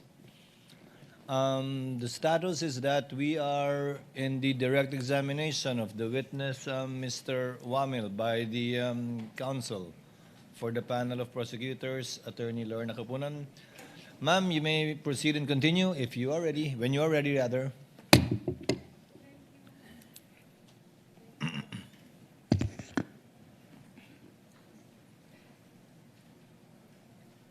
Thank you, Your Honor.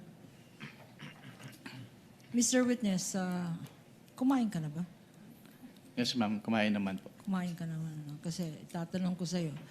Kanina sinabi mo, Mr. Witness, na nag-submit ng revised accomplishment report ang Office of the Vice President at sinabi mo na marami pa ring discrepancies at kulang-kulang ang mga dokumento. What did you do? Anong ginawa mo, if any, pagkatanggap mo nitong revised accomplishment report? Nung natanggap ko po yung revised accomplishment report, I gave due consideration po dun sa kanilang supplemental submission. And then, nag-issue po kami ng supplemental AOM in consideration of their additional submission. Okay. Why was it necessary to issue another AOM? Bakit kailangan nag-issue ka pa ng isa pang audit observation memorandum?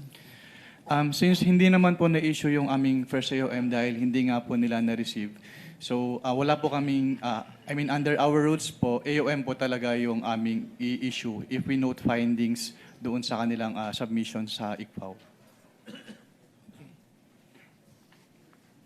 Flashed on the screen, Your Honors, Mr. Presiding Officer, with your permission, is this AOM referred to by this witness. Mr. Witness, can you walk us, pakisabi sa atin lahat dito, ano ang mga na-observe mo dito sa AOM na sinubmit?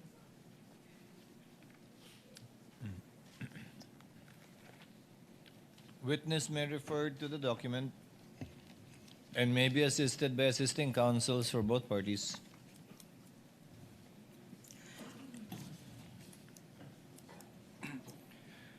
Based on the evaluation po ng documents,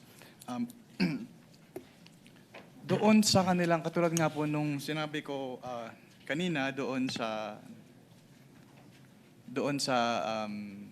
katulad nung nasa first hearing po namin, since wala pa rin silang isinamit na documentary evidence of payments.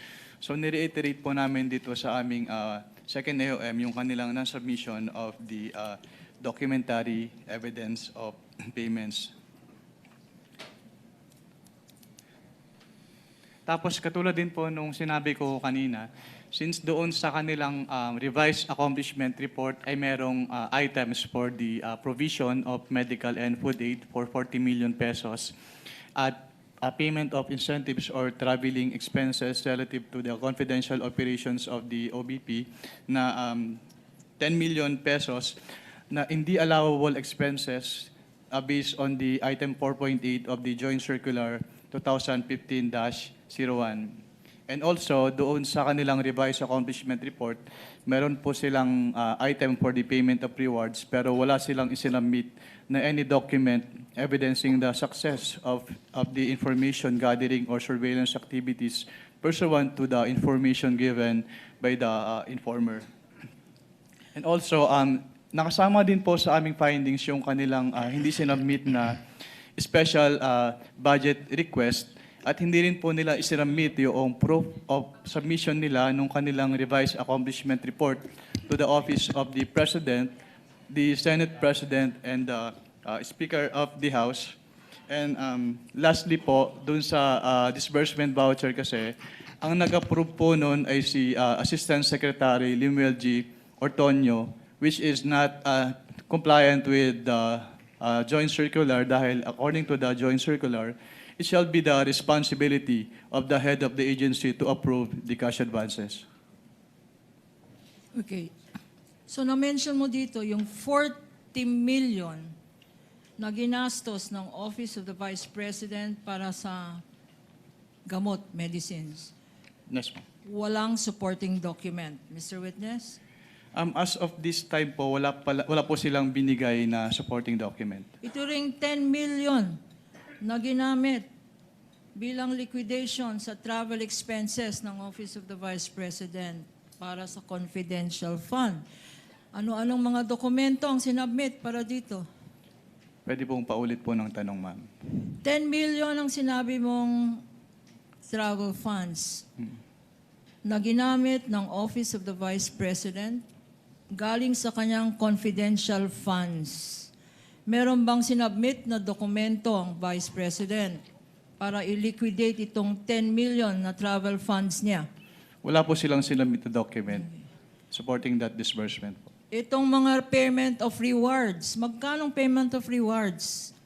Ang kanilang payment of rewards po ay 10 million pesos based on the submitted revised accomplishment report. Okay. Itong 10 million na ginastos o binayad ng Office of the Vice President sa mga nagbigay ng information ba to? Payment of rewards for the... Rewards. Yes, ma'am. Meron bang mga dokumentong sinabmit ang Presidente, Vice Office of the Vice President, para i-liquidate itong paggamit ng confidential funds niya sa rewards? Wala pong silang sinabmit na document po in support of the payment of rewards as of this time. Ngayon, As of the date nung AOM po. after issuing, sabi mo may audit observation memorandum na previously marked for reference as Exhibit P-1-12-B na common exhibit with the respondent. Pagkatapos na issue itong AOM, anong nangyari afterwards, if any? After po namin after ma-serve ng ICFO yung both AOMs po, nagbigay si Office of the Vice President ng kanilang response. And if I show you a copy of this response of the Office of the Vice President, will you be able to identify the same? Yes, ma'am. Your Honor, please, again, this is a stipulated document. This is, Assisting counsel of both parties may approach the witness to guide him as to the document being identified. this is Exhibit P-1-12-C for the petitioner.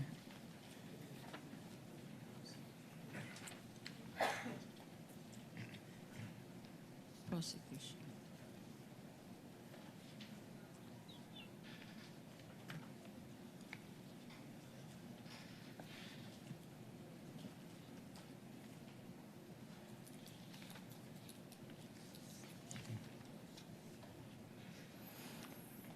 Ito bang response ng Office of the Vice President?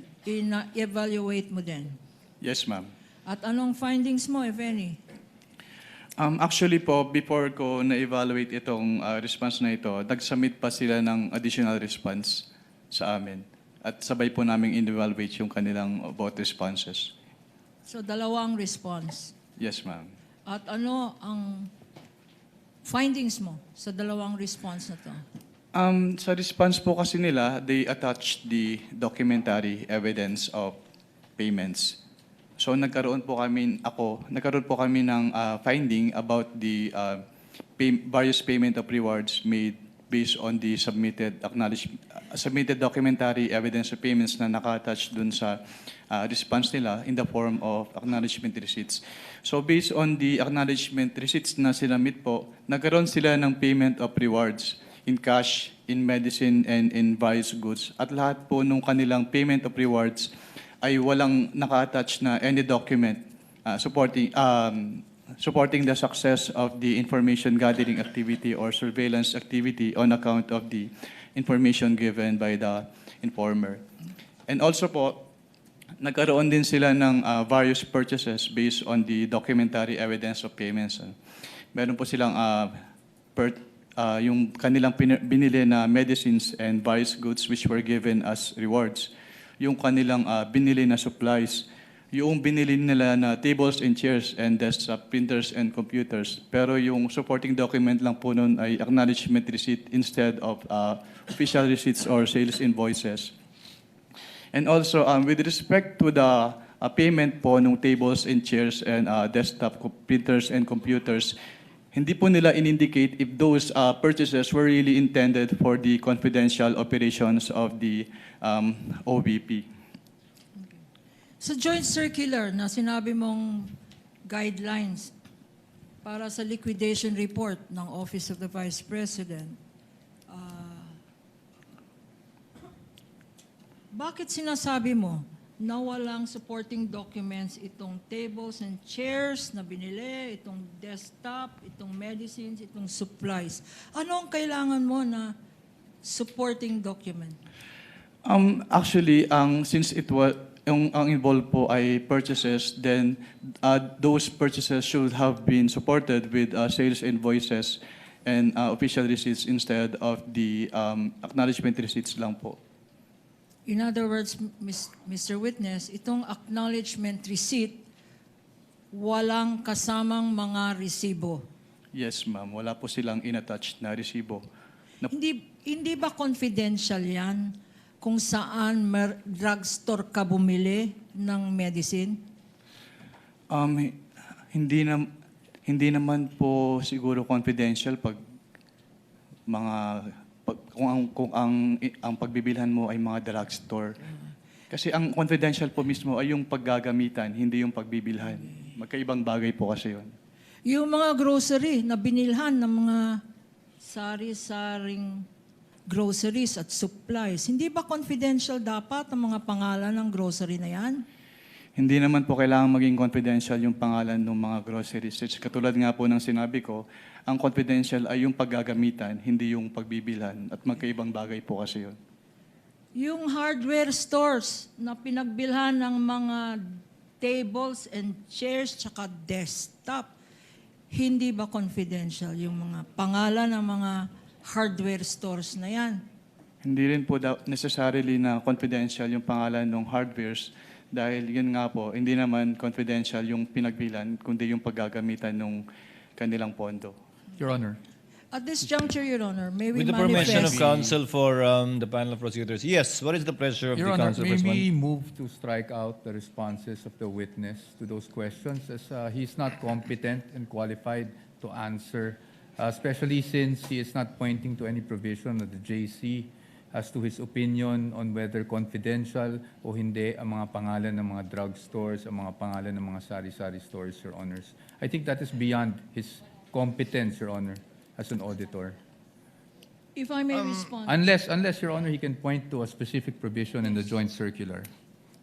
Your Honor, Counsel please... for the panel for prosecutors, Attorney Kapunan may respond before the Your chair Honor, makes a ruling. please, Your Honor. First of all, they're asked and answered. Counsel should have timely objected when being asked. 3 times he was asked. Secondly, Your Honor, I don't think it is accurate to say that this has no basis because earlier, pinaghirapan po namin pakita yung mga particular provisions ng Joint Circular 2015 para i-point out ano-ano ang mga pwedeng gamitan ng confidential funds at ano-ano ang pwedeng paggamit or bawal na paggamit ng confidential funds. And this witness, Your Honor, based on the circular, did say that whatever activity that is must be related to the physical and financial plans submitted by the Office of the Vice President and or the DepEd. For instance, tables and chairs, what particular surveillance activity or operation or terrorist surveillance are tables and chairs and desktops and medicines and supplies related to? The payment of rewards, Your Honor. Again, this witness cited the particular provision of the joint circular that says the payment of reward should not stop there. It should point, Your Honor, according to the joint circular, it should point to particular documents that would show or point to that activity by which the rewards were deserved, Your Honor. So Chair it's will make a very clear ruling. in the circular, Your Honor. Chair will make a ruling. Asked and answered as correctly pointed out by counsel for the panel of prosecutors. Aside from that, the witness is competent to testify as to how he evaluated the submissions and the response letters given by the Office of the Vice President in relation to the AOMC issued that were all based on JMC number 15-01. Your Honor, yes, I will counsel not for- be asking for reconsideration and I will submit to the ruling of the court. I just want to make it of record that when we say asked and answered, Your Honors, I gave leeway to the opposing counsel to ask the question basically because I did not think the question was objectionable. But it is the answer that I'm asking to be stricken out based on the competence of the witness because there is no provision under the JC that says ano yung sari-sari store ay hindi confidential. But again, Your Honor, I just wanted to put that on the record, but I will abide by the ruling of the Honorable Presiding Duly Officer, noted, Your Honor. counsel for the respondent, and you may note a continuing objection should the counsel for the panel of prosecutors continue with this Thank you, line of Honor. questioning. Attorney Thank you, Kapunan, Your you may Honor. proceed. Thank you, Your Honor. At this juncture, Your Honor, may we manifest for the record that in accordance with our request for stipulation, we had presented for stipulation to counsel for the respondent 845 acknowledgement receipts, Your Honor, that would show recipients of the various amounts mentioned in relation to disbursement of confidential funds, their names, what they were spent for, and the dates of receipts, Your Honor. Sadly, counsel for the respondent has refused, despite this being common exhibits for the prosecution and defense, Your Honor, counsel has refused to stipulate. May I repeat that now? We are not stipulating as to the contents, which will be properly identified in part, because we will not present all 845, Your Honor, documents. But may we know from counsel if What he does will counsel for respondent say? attest to its existence and that these were documents they themselves, Your Honor, submitted to the COA ICFAO by way of their liquidation. These are their very own documents, by way of liquidation to the confidential funds, which were allotted and spent by the Office of the Vice President and the DepEd. But for the meantime, for the Office of the Vice President, Your Honor, these Attorney po? very same documents are what they submitted to the COA ICFAO, Your Honor. Attorney po? Your Honor, I beg the indulgence of the Honorable Court as well as the distinguished opposing counsel, but we really cannot stipulate on these matters precisely because the insinuation that this was the very documents that the OVP and DepEd submitted to COA is very much in question, Your Honors, because we can easily raise the issue on chain of custody. I'm not saying we will, but that is always on the table. And precisely, Your Honors, although they are labeled as common exhibits, we marked them separately, Your Honor. We did not have markings on the same documents, Your Honor. And that is our position. But again, I beg the indulgence and the patience, Your Honor, of the distinguished opposing counsel and the Honorable Court. Can I just, Counsel, my last manifestation, Your Honor, anent this acknowledgement receipts, Your Honor. You will note from the acknowledgement receipts that these are certified true copies. Certified true copies of receipts submitted to the COA ICFAO, Your Honor. They're not documents from the prosecution. They are documents which this witness, by way of subpoena, duces tecum, and testificandum, produced before this court, Your Honor. So the provenance, the source of these documents, and there is a certification issued by his office, show that there should be no doubt as to where these documents came from. As to their existence, Your Honor, there should be no doubt. May the presiding officer ask, are we talking about the same number of documents to begin with? 847, correct, Counsel? 845, Your Honor. 45? Counsel for the respondent? I'm confirming now, Your Honor. Are the common exhibits for both prosecution and respondent 845 documents? Your Honor, the problem here is during the marking, there were inconsistencies with the number of ARs that were presented between each party, Your Honor. And that is why we cannot stipulate on the same. Now, as to the question on whether we have the same number for the fourth quarter, we are still verifying, Your Honor, but I'm afraid I will waste the court's time now if we verify further. Anyway, Counsel, Attorney Kapunan, unfortunately, if they are not willing to stipulate, the court cannot twist their hand into so stipulating for whatever reason they may have. So kindly proceed as you intended to. We submit, Mr. Presiding Officer, Mr. Witness. Nung nag-evaluate ka ng post-audit evaluation ng documents, liquidation documents submitted to you, your office by the Office of the Vice President, was there evidence or documents submitted to your office to show how payments were made?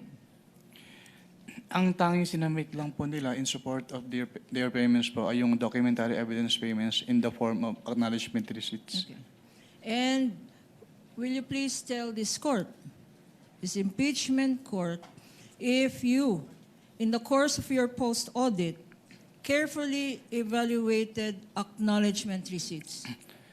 Ang ginawa ko po, upon receipt of those acknowledgement receipts, tinabulate ko po lahat ng acknowledgement receipts na yon based on their purpose, based on their, kung kailan po yung dates of payment, and then based on the amount po na binayaran nila as provided po doon sa acknowledgement receipts. You mentioned, Mr. Witness, that you prepared your own tabulation? Yes, ma'am. And did you bring them with you, this tabulation? I brought it po with me. Can you share them with us? Your Honor, may I be allowed po to share the tabulation. Witness may may refer to his notes with respect to the tabulation, yes. Your Honor, please, I think defense counsel will note that this is not a pre-marked document during the pre-trial, but we had made a reservation that we will be marking documents in the course of of this witness testimony.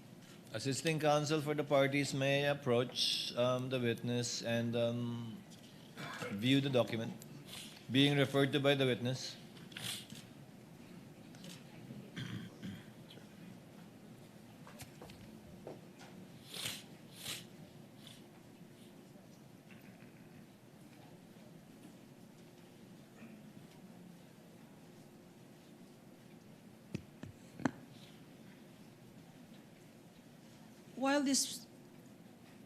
While counsel for the respondents are perusing the document, Your Honor, may we have this marked as Exhibit P-I-29? Later on, you may do so. The clerk of court is so instructed to make the corresponding marking after, in due course, rather. Witness may answer the question. Can you repeat the question po? Okay, Mr. Witness, you said earlier in answer to my question that you received acknowledgement receipts and that you made a tabulation. Kung ano-ano itong mga acknowledgement receipts. Yes, ma'am. Okay. We don't have a copy now, and we reserve the right to provide counsel for the respondent a copy, but can you share with us your findings based on your notes or your tabulation? Based on my tabulation po, napansin ko na some of the payments were dated December 2023, which is beyond the scope po nung covered ng kanilang cash advances. And yun nga po, katulad nung nasabi ko kanina, may mga payment of rewards po sila, either in cash, in medicines, and in various goods. Pero wala na po silang sinamit na any document na support or evidence, document evidencing the success of the information gathering activity on account of the information given by the informer. And also, How did you prepare your tabulation? noong time po na binigay sa akin yung acknowledgement receipts, doon ko po tinabulate yung payments based doon nga po sa purpose po ng payment, doon sa date po ng payment and the amount po na binayaran doon sa recipients. Will your tabulation show, and can you share with us if it does, ano ang sinabi mong mga purposes na naka-indicate? Yes po, nakalagay po sa tabulation ko yung purpose. Can you read from your notes, please? On page 1. Your Honor, just to manifest for the record Counsel while for he's respondent. perusing his notes, that when I inspected the document, it seems to be a privately encoded document, a printout without any signature of who prepared it. Do you Just a confirm- manifestation, Your Honor, just to put that Do you on record. confirm, Mr. Witness? Yes po, Your Honor. Okay. Since it is a personal notes po, so hindi ko na po pinirmahan yung Duly noted. tabulation. How many pages is your tabulation?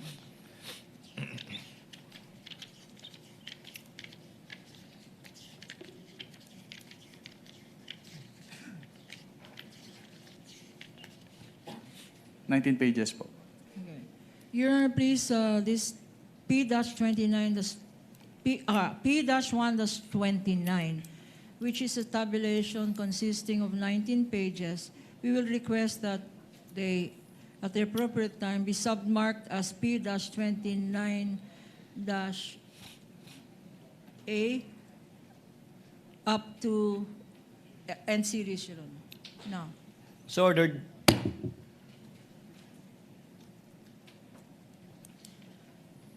can you read from your tabulation? What is in page 1? How many names are there? Total, if you recall. And based on your tabulation. Can you repeat your question po? Based sa tabulation na ginawa mo, na sinabi mo na summary ng mga acknowledgement receipts, how many is the total of the acknowledgement receipts? Based on the acknowledgement receipts po, ang lumalabas na expenses ay 125,150,000. 125 million 150,000. 150,000. For what period is this, Mr. Witness?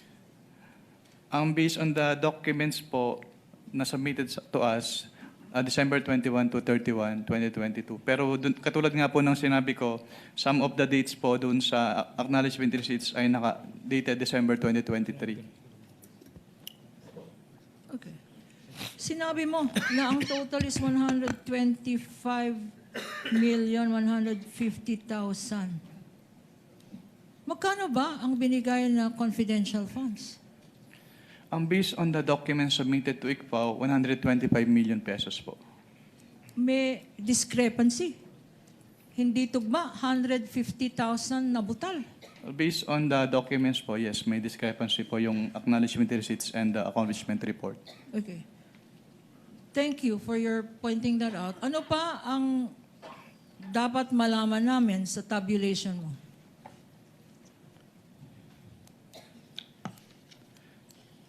Yung, meron po silang, katulad po nung sinabi ko kanina, meron silang purchases na ginawa. Pero yun nga po, supported lang po ng acknowledgement receipts instead of sales invoices or official receipts. Do you have an amount, Mr. Witness? May I approach, Your Honor? Council Meduso.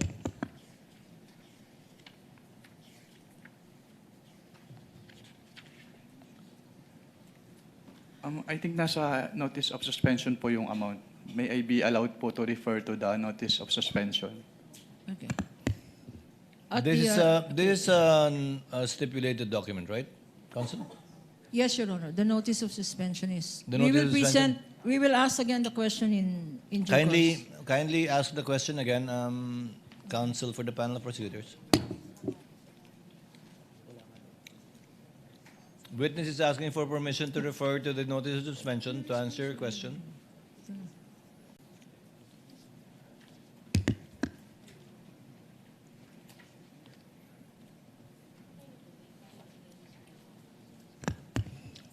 Assistant counsels may approach.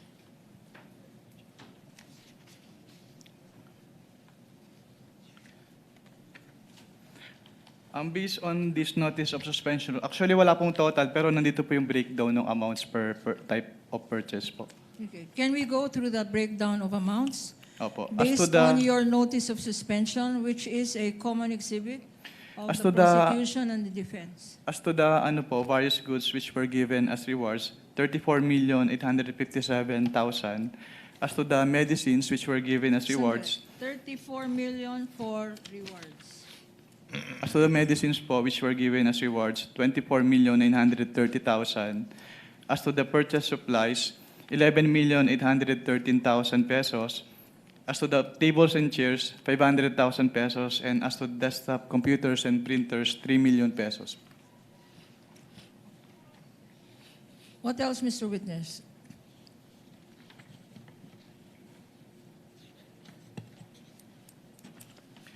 Hindi pa rin po nila pala sinubmit yung proof of submission noong revised accomplishment report to the Office of the President, the Senate President, and the Speaker of the House.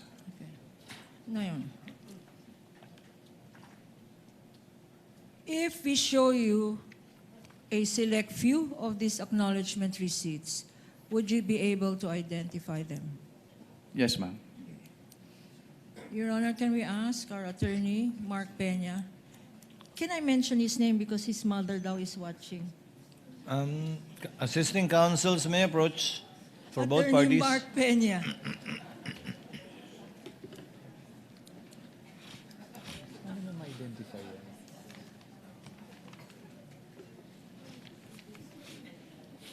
Where is it? Your Honor, the witness is being presented for the record 845 acknowledgement receipts.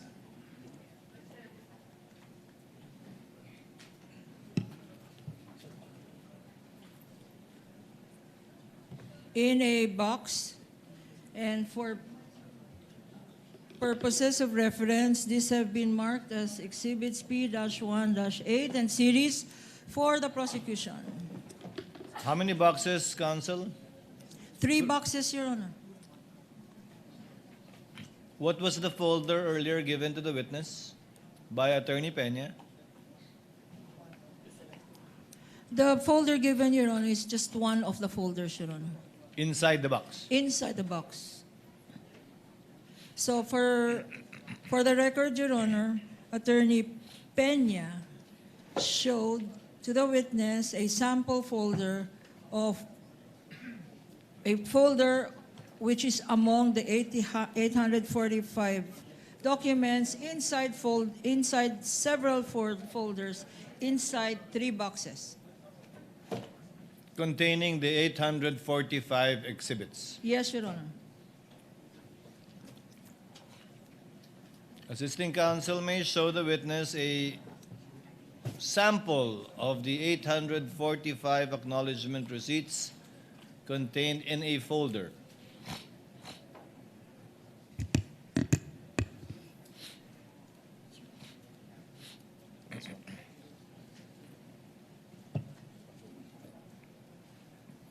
So, Mr. Wamel, is this one of the 845 documents that you examined in relation to acknowledgement receipts pertaining to confidential funds allegedly spent for the period covering December 21 to December 31, 2022?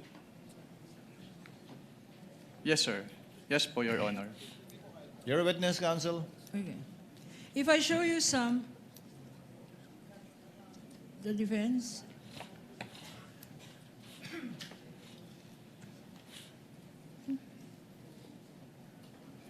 Could you please go over briefly the other folders?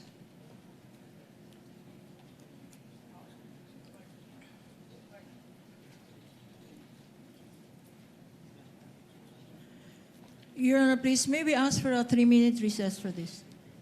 For what purpose, counsel? So you can go over the folders and so I can sit down.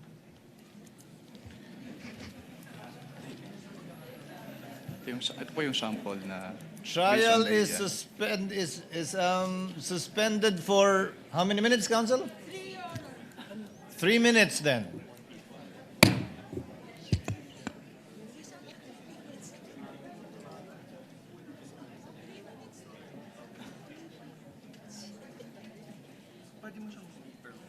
Okay.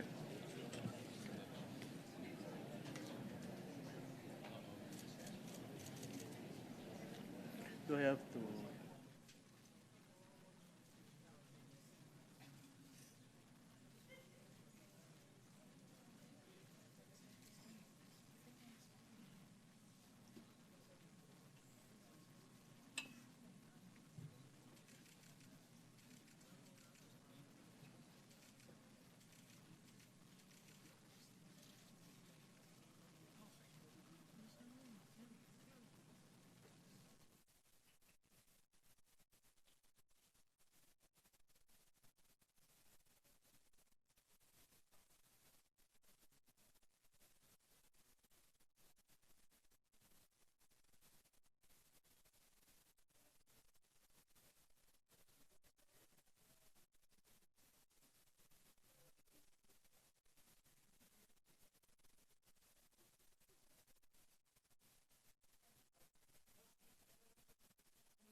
Trial is resumed.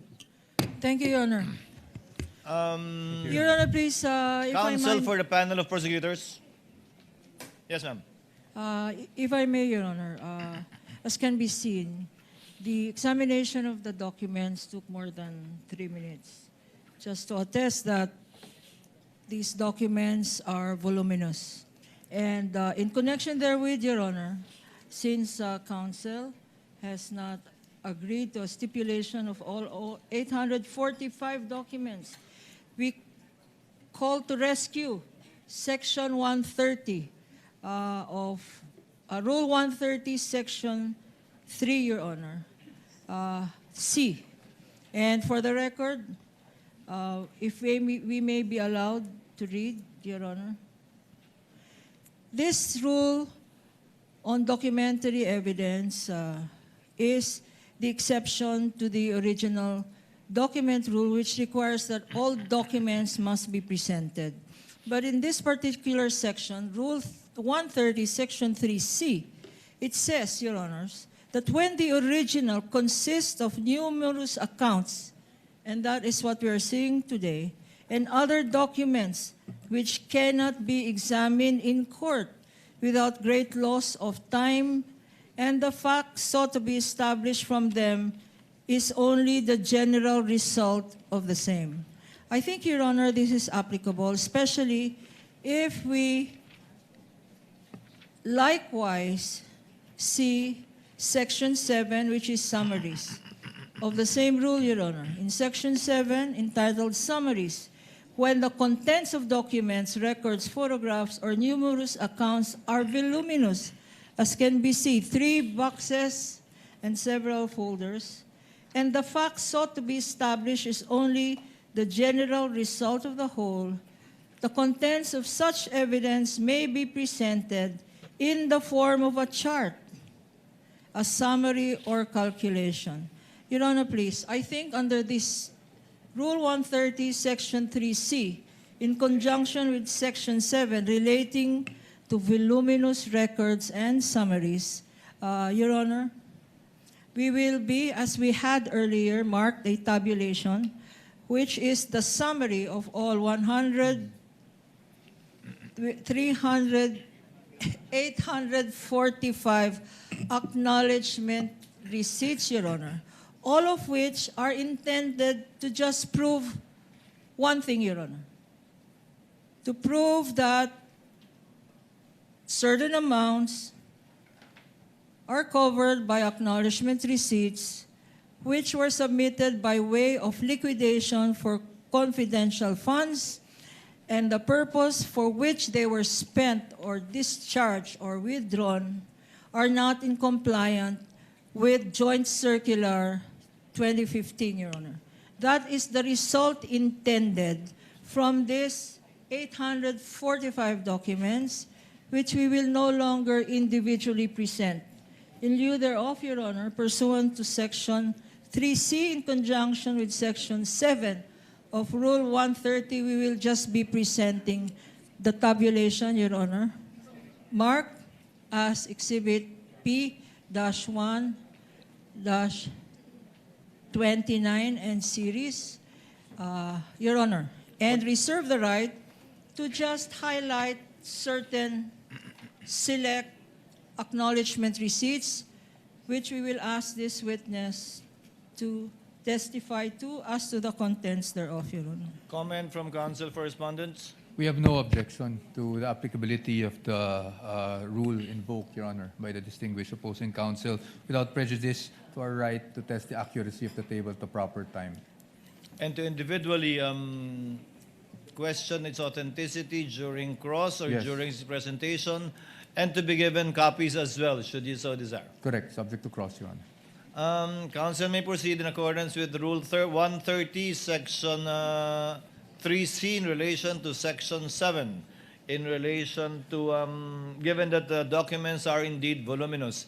And for the information of the senator judges, this does not in any way detract from the fact that the documents, the acknowledgement receipts do exist, only that they are too voluminous. Therefore, the witness will be testifying based on his summary of these documents instead of individually.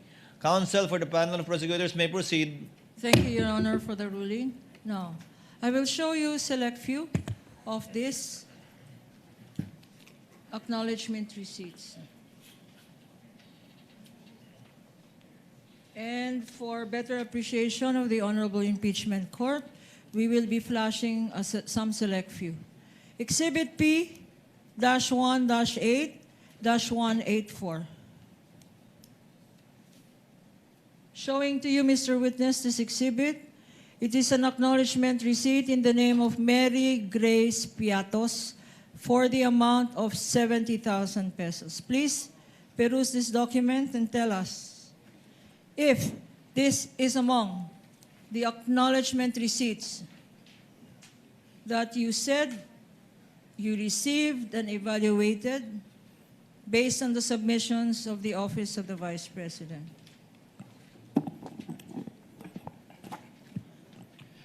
This AR po is among the acknowledgement receipts submitted by the OBP to ICFAO. Before we go to this particular exhibit, in the name of Mary Grace Piatos for 70,000 pesos, tell us, Mr. Witness, ano ba talagang ibig sabihin ng acknowledgement receipt? Well, kapag sinabing acknowledgement, actually wala siyang provision dun sa joint circular, pero ito kasi ay parang proof of na-receive noong payee yung binayad sa kanya. So, acknowledgement receipt, as the name suggests, acknowledges na na-receive. Na-receive niya yung payment from the payor po.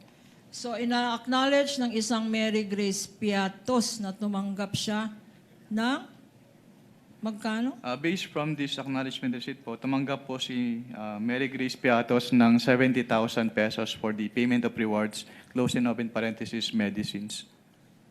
Ano, bakit dalawa to? Payment of rewards tsaka medicines. Anong ibig sabihin? Ang binayad sa kanya na reward ay gamot? Hindi ko po ma-determine based on this document alone po, kaya po kami nagpapasubmit ng additional documents. And also, since it is payment of rewards po, hindi rin po enough lang na acknowledgement receipts. Kailangan din pong makomply yung provision noong joint circular as to the payment of rewards. Okay. So, itong Mary Grace Piatos acknowledgement receipt ay sinasabi mo na violation ito ng joint circular. Bakit? Dahil hindi po ito properly supported by document evidencing success po, which is required under 4.8.5 of the Joint Circular 2015-01. Okay. Incidentally, Mr. Witness, pag merong pangalang Mary Grace Piatos, kayo ba ay nag-i-investigate o kasama ba ng post-audit nyo ang mag-ascertain sino ba itong Mary Grace Piatos? Since what we do po is compliance audit, so ang naging basehan lang po namin ng audit ay kung ano yung nakalagay or piniprescribe ng Joint Circular 2015-01. Pero dun sa Joint Circular naman po kasi, hindi naman nakalagay doon na kailangan tignan namin yung recipient ng payment. Okay. I will show you another document. Mark for the prosecution, Attorney Peña, P-1-8-619. Another Piatos, name Rene Piatos. Pakibasa. The amount is 100... Counsel, it's Renan Piatos. Renan Piatos. Renan Piatos. Ang amount 110,000 pesos. At ang date ay 12/27/2023. Being flashed on the screen for better appreciation of the Honorable Impeachment Court. What observation can you make or have you made as regards this acknowledgement receipt? Based on this acknowledgement receipt po, binayad po siya noong December 27, 2023, which is 1 year po after nung supposedly coverage ng kanilang cash advance for confidential fund. Kailan ba binigay ulit itong cash advance? December 27, 2023 po, based on this document. Pero what actually is the correct date, if you know? I cannot determine po the correct date based on this document, pero dapat po kasi ipasok siya doon sa coverage ng kanilang cash advance based on the document submitted to ICPAO. So, hindi ito pasok. Yes, ma'am. Based on this document, yung period of payment, yung date of payment po ay hindi pasok doon sa coverage ng kanilang cash advance. Anong tawag doon? Yung hindi pasok? Discrepancy? Hindi po siya discrepancy. Hindi lang talaga siya pasok. Parang the payment was made outside the coverage noong With the cash permission advance. of council, December 21 to December 31, 2022, yung covered period ng disbursement Yes. ng confidential fund, Mr. Romil, right? Yes, Your Honor. So when you say hindi pasok dun sa period na yon, ng Yes December po, Your 21 to 31, 2022. Yes po, Your Honor. Dahil 2023 nakalagay na taon, supposedly. Tama? Yes po, Your Honor. Okay. You may proceed, Council. 12 months na hindi pasok. 2023. Exhibit P-1-8-4113. 413. In the name of Nova Santos for the amount of 85,000 pesos. Anong observation mo dito sa acknowledgement receipt na ito, if any? Since it is payment of rewards po, enclosing open parentheses, various goods, dapat ay supported po ito ng document of success as prescribed under item 4.8.5 of the Joint Circular 2015-01. Ano bang kinoconsider ng COA ICFAO na document of success? Actually, wala akong specific na document as prescribed under the Joint Circular. Pero kapag may sinabit po kasi sa amin, chine-check namin if the requirement of the Joint Circular is met. So tinitingnan po namin yung relationship between the successful information gathering or surveillance activities vis-a-vis yung information given by the informer.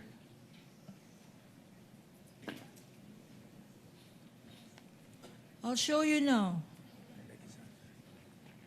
P-1-8-531 in the name of Miko P. Harina for 295,000 pesos. Again, ang nakalagay dito, hindi pasok. 12/31/2023.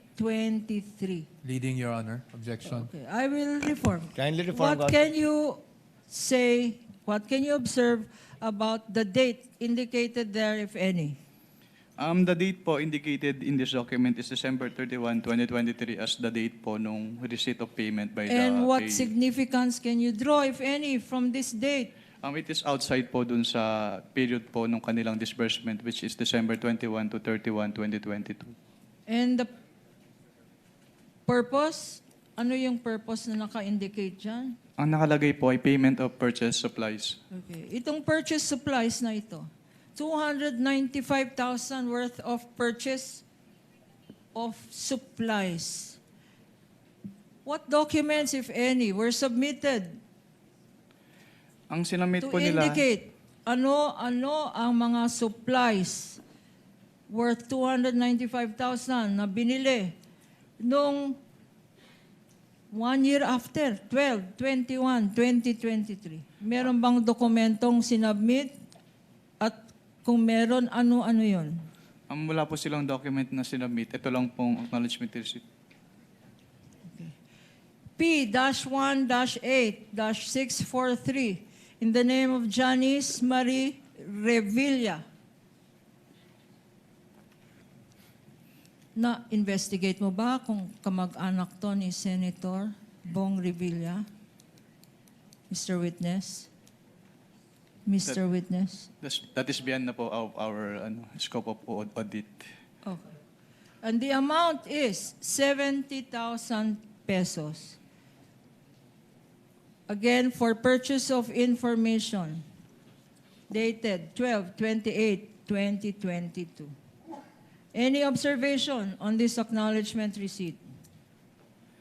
Wala naman po akong nakitang observation dito sa acknowledgement receipt na ito.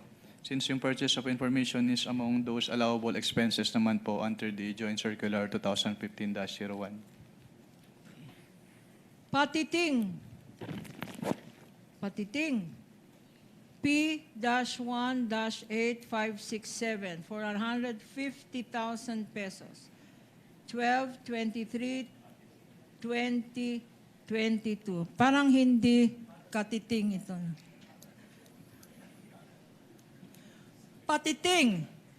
For purchase of information. Ang observation mo? Any observation? Since ang allowed naman po ang purchase of information under 4.8 of the Joint Circular, wala naman po akong nakitang observation with respect to this acknowledgement receipt.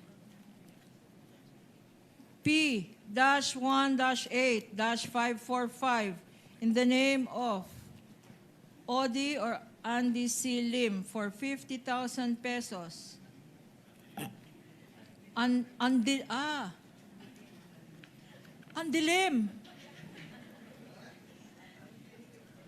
Kanya ko pala hindi mabasa. Andilim. Para kay Andilim.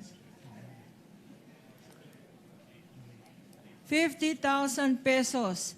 Ang date, 12/21/2023. Ano ang observation mo ulit? Kung meron man. Yung date of payment po, December 27, 2023, is outside the coverage po nung kanilang period of disbursement, which is December 21 to 31, 2022.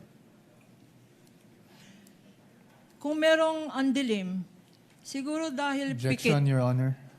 I'm sorry, but I've been giving leeway to opposing counsel, but I think she's been coloring, the contents of the documents more than what is shown Your in the Honor, I'm document just reading. It itself. says here. And No, counsel Your can Honor, It says andilim. I think you It's know the my way it point, Your sounds, Your Honor. Honor. It's like patiting. That's the way it's spelled. And the next one, maybe you will object again. It's Alejandro A. Pikit.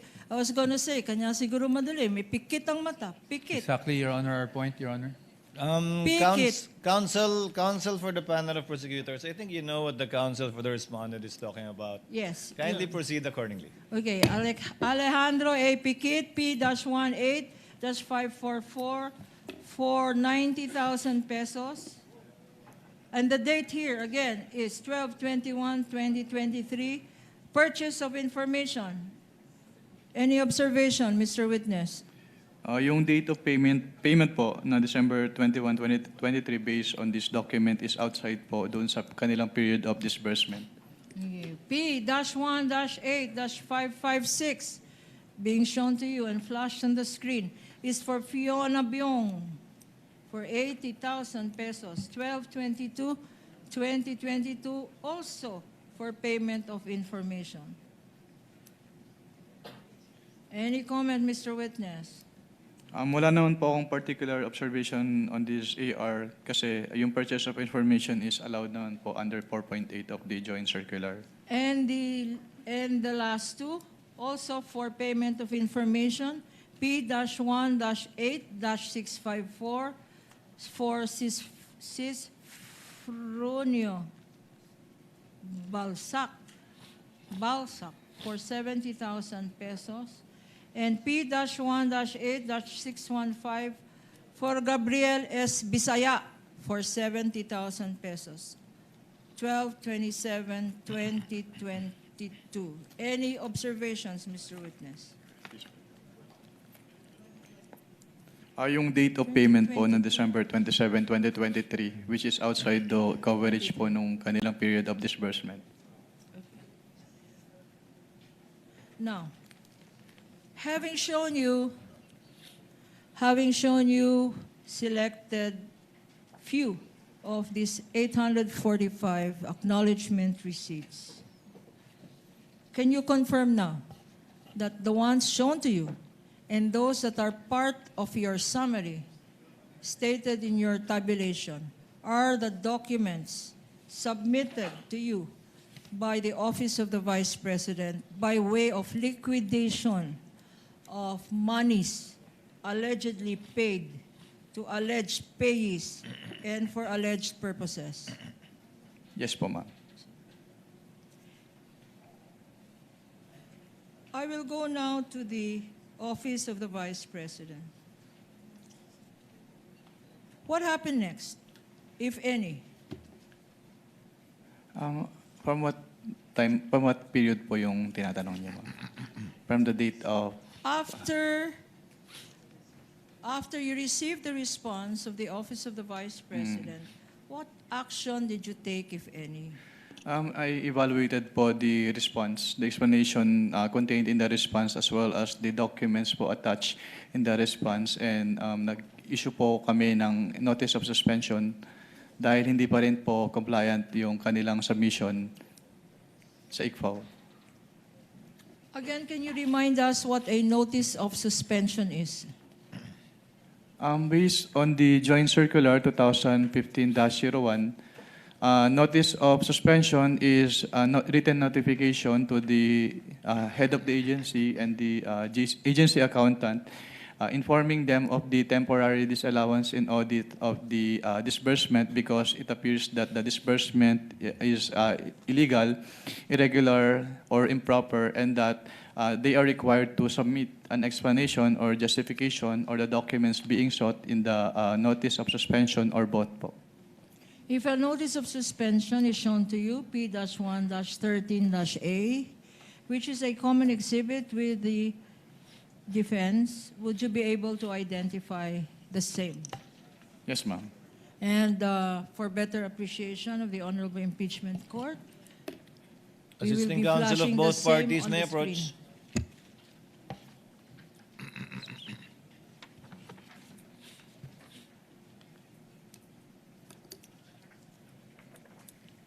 You may proceed, counsel.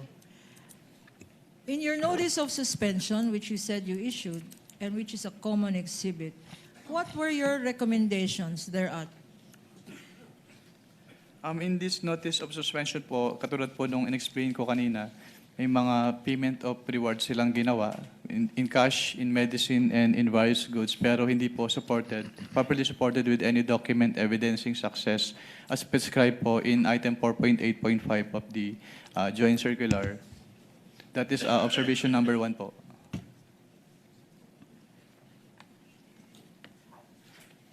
We are flashing on the screen, and for easy reference, this has been boxed, Your Honor. What else?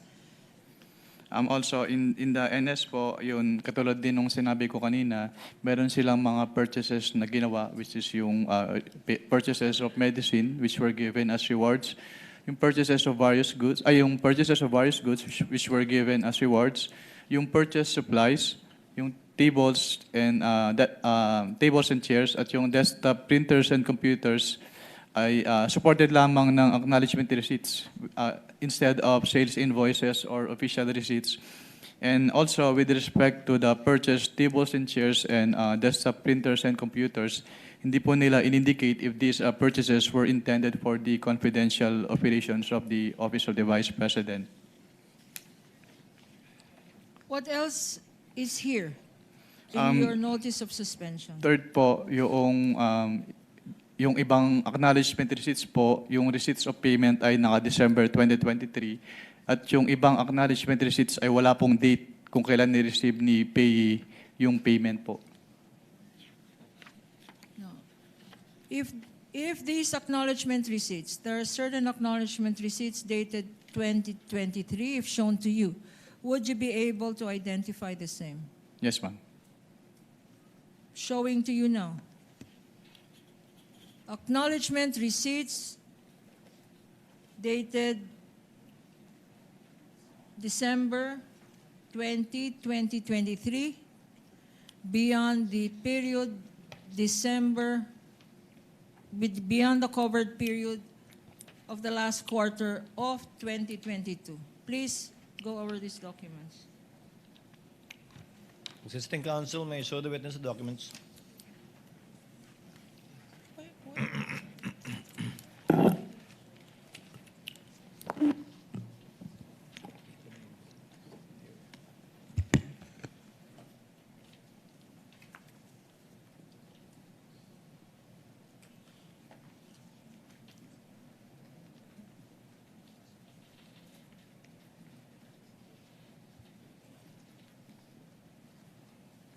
Your Honor, please, this notice of suspension, as I mentioned earlier, is a common exhibit, Your Honor, and I will call the witness to please take a look at Annex A of this notice of suspension, which appears to be a tabulation of these undated and dated 2023 acknowledgement receipts. Are you looking at it? Annex A?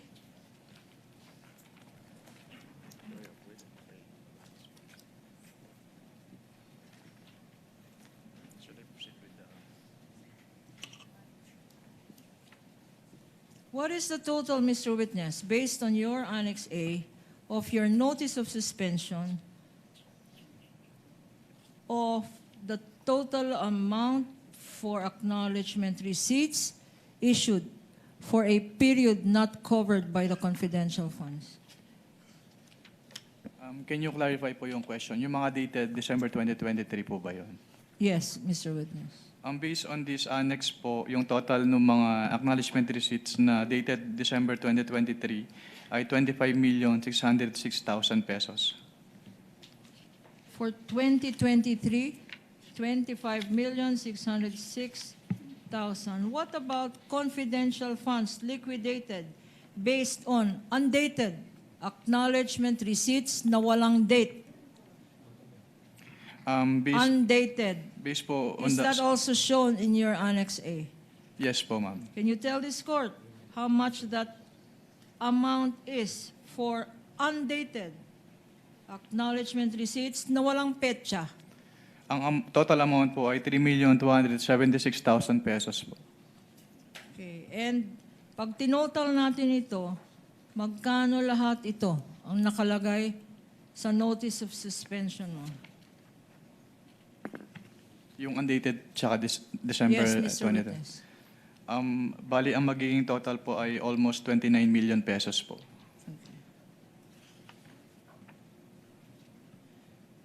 Sa notice of suspension, what other findings are stated thereon? Sa notice of suspension po, may findings din po about some expenses po na pinresent doon sa kanilang acknowledgement receipts na hindi presented doon sa kanilang accomplishment report. What else, Mr. Witness? Number 5 po dun sa notice of suspension, katulad po nung sinabi ko kanina, yung total expenses nila based on the acknowledgement receipts ay umabot ng 125,150,000, which is 150,000 in excess po doon sa kanilang total expenses based on the accomplishment report na 125 million pesos. Let me try to understand this. Nag-issue ang total sobra. Nag-liquidate, pero ang liquidate nila ay sobra sa amount na 150 million. Ang ginastos po nila 100 based on the acknowledgement 125. receipts ay sobra po compared dun sa laman ng kanilang accomplishment report.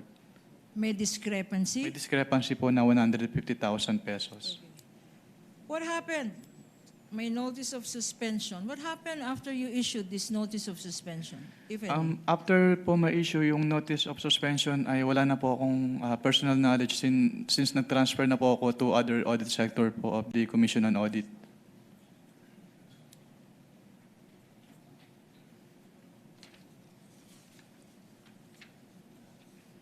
Thank you, Mr. Witness. We have just finished the liquidation of the last quarter of 2022.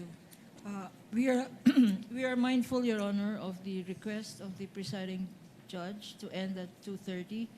Would you like us to continue? There are 3 more quarters for the Office of the Vice President and the Department of Education. We can start for 10 more minutes, or we can end here, Mr. Let's end at 2:30, Council. Let's try Yes, to okay. use up the time. You can proceed with the first quarter of the OVP. All of these documents are admitted and stipulated to by the Council for Respondent anyway. Yes, Your Honor. Now, Mr. Witness, let's now go to the first court,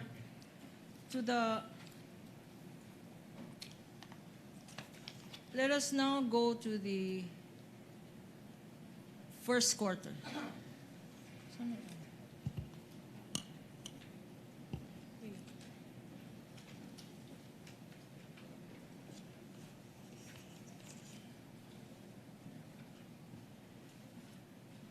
Mr. Witness, you mentioned earlier that aside from the fourth quarter of 2022, you also audited the OVP's liquidation of confidential funds for the first 3 quarters of 2023. You confirm that, Mr. Witness? Yes po, I confirm po. If I show you the OVP's, the Office of the Vice President's response, dated November 30, 2023, a stipulated document, and for prosecution marked as Exhibit P-1-12-D, dated November 30, 2023. And we are showing it on the screen, Your Honors, for better appreciation by the impeachment court.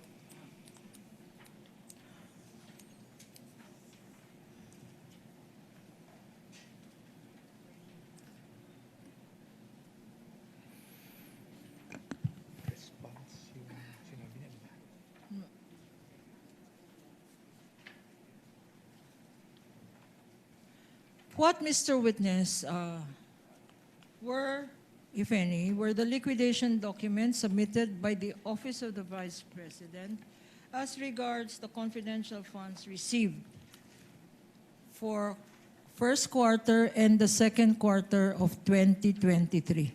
Counsel, just to point it out, I believe that the November 30 response pertains to the last quarter of 2022, not the first quarter of 2023.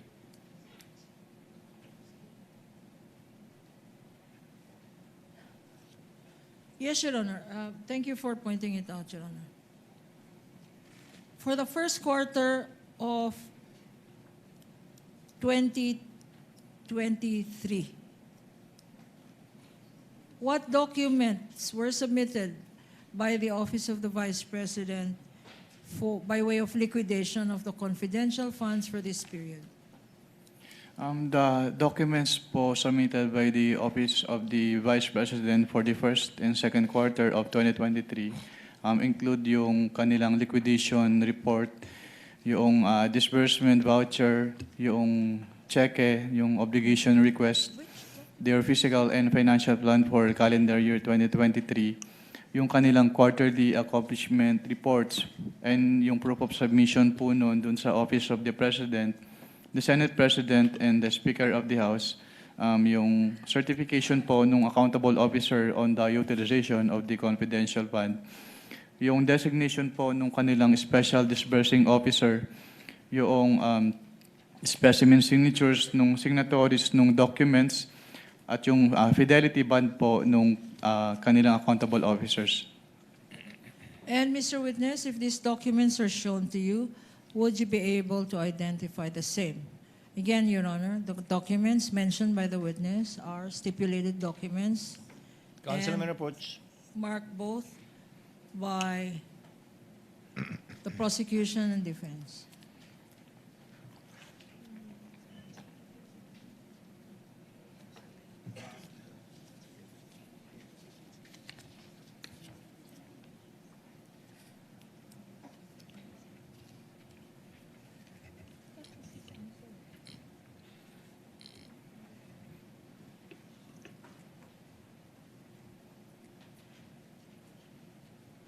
Showing to you, Mr. Witness, liquidation documents for the period covering February 6 to March 29, 2023.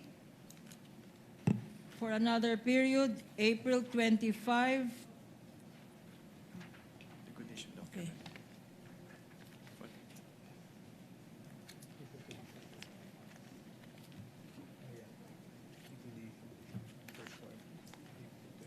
Oh.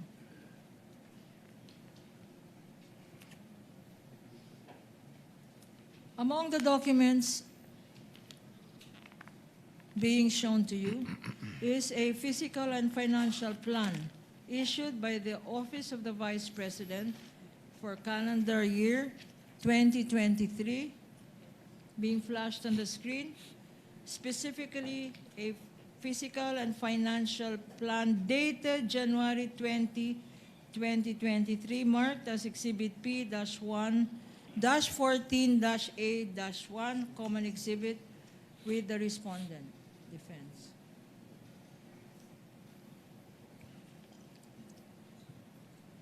No. On the lower right side of this document, there appears a signature below the words approved by. Whose signature is this, Mr. Witness? This is the signature po of the Vice President Sara Duterte. And again, tell us why you know this signature. Tell us.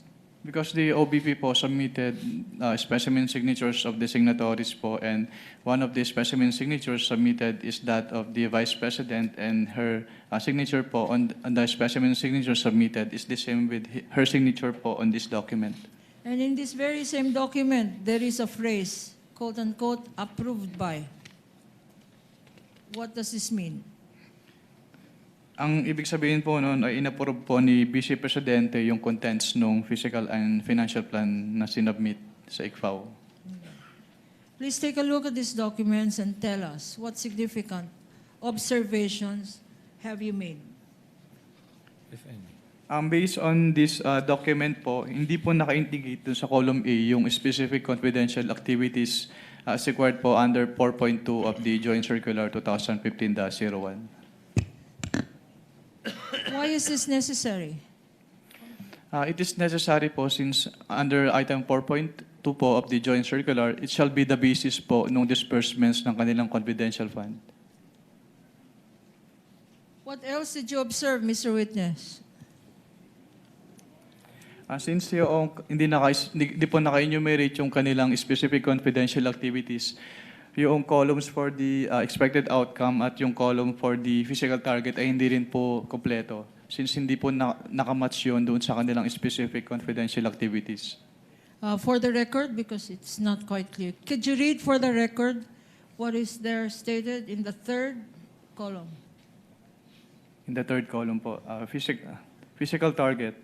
Letter A, number of identified areas with surveillance conducted and monitored. And letter B, percentage of activities implemented without and toward security-related incidents.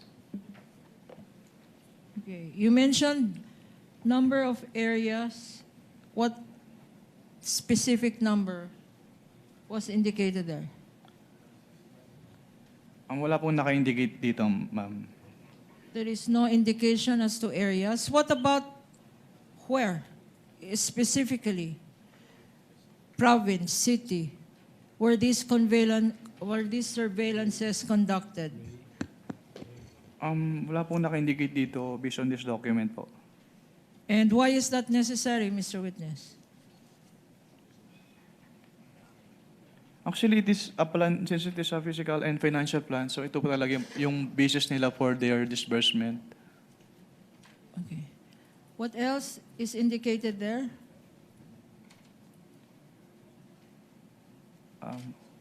Can you repeat your question po? Ano pa nakalagay dyan sa third column na binabasa natin kanina? Yung dalawa lang po, yung A and B. Okay. Number of identified areas and yung percentage of activities implemented. And Mr. Witness, any other observation that you have made? Katulad po nung sinabi ko kanina, dapat ay nakamatch yan dun sa kanilang specific confidential activities. Pero since hindi po naka-enumerate yung kanilang specific confidential activities, so hindi rin po kompleto yung information dun sa kanilang physical target. Ano naman, based on this, ano naman ang provision, applicable provision ng joint circular? That is Ang yung, applicable dito.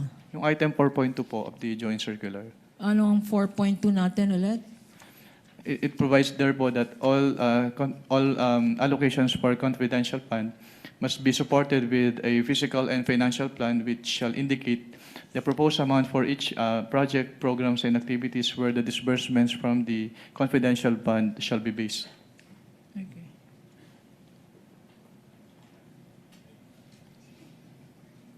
We now go to the last set of documents, which are also stipulated documents.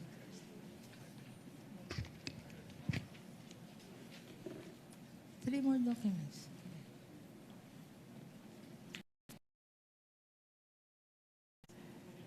I am showing to you three checks, specifically land bank checks. A land bank check 002444053 dated January 31, 2023, previously marked as Prosecution's Exhibit P-1-11-B. Again, this is a stipulated document. What, if any, is the significance of this land bank check Ito being pong, flashed on the screen for easy reference? ito pong land bank checks, ito yung proof na pwede na nilang i-withdraw yung kanilang cash advance. At magkano ang land bank check na yan? Based on these land bank checks po, ang amount po ay 125 million pesos per quarter from the first to third quarter of 2023. Another check, land bank check number 002-45511 dated April 18, 2023, marked as Exhibit P-1-11-C, another stipulated document. What is the significance of this check? Being shown to you, Mr. Witness, and being flashed on the screen for easy reference of the impeachment court. Ang significance po nito ay pwede na nilang i-withdraw. It is a proof that pwede na nilang i-withdraw yung amount of the cash advance.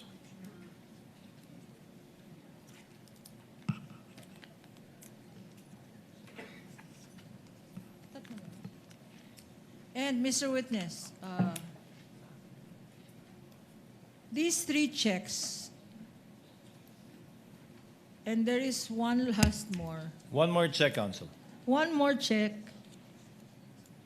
Land bank check number 000245664 dated July 13, 2023, marked as prosecution exhibit P-1-11-D, also a stipulated common exhibit. Please take a look at this check.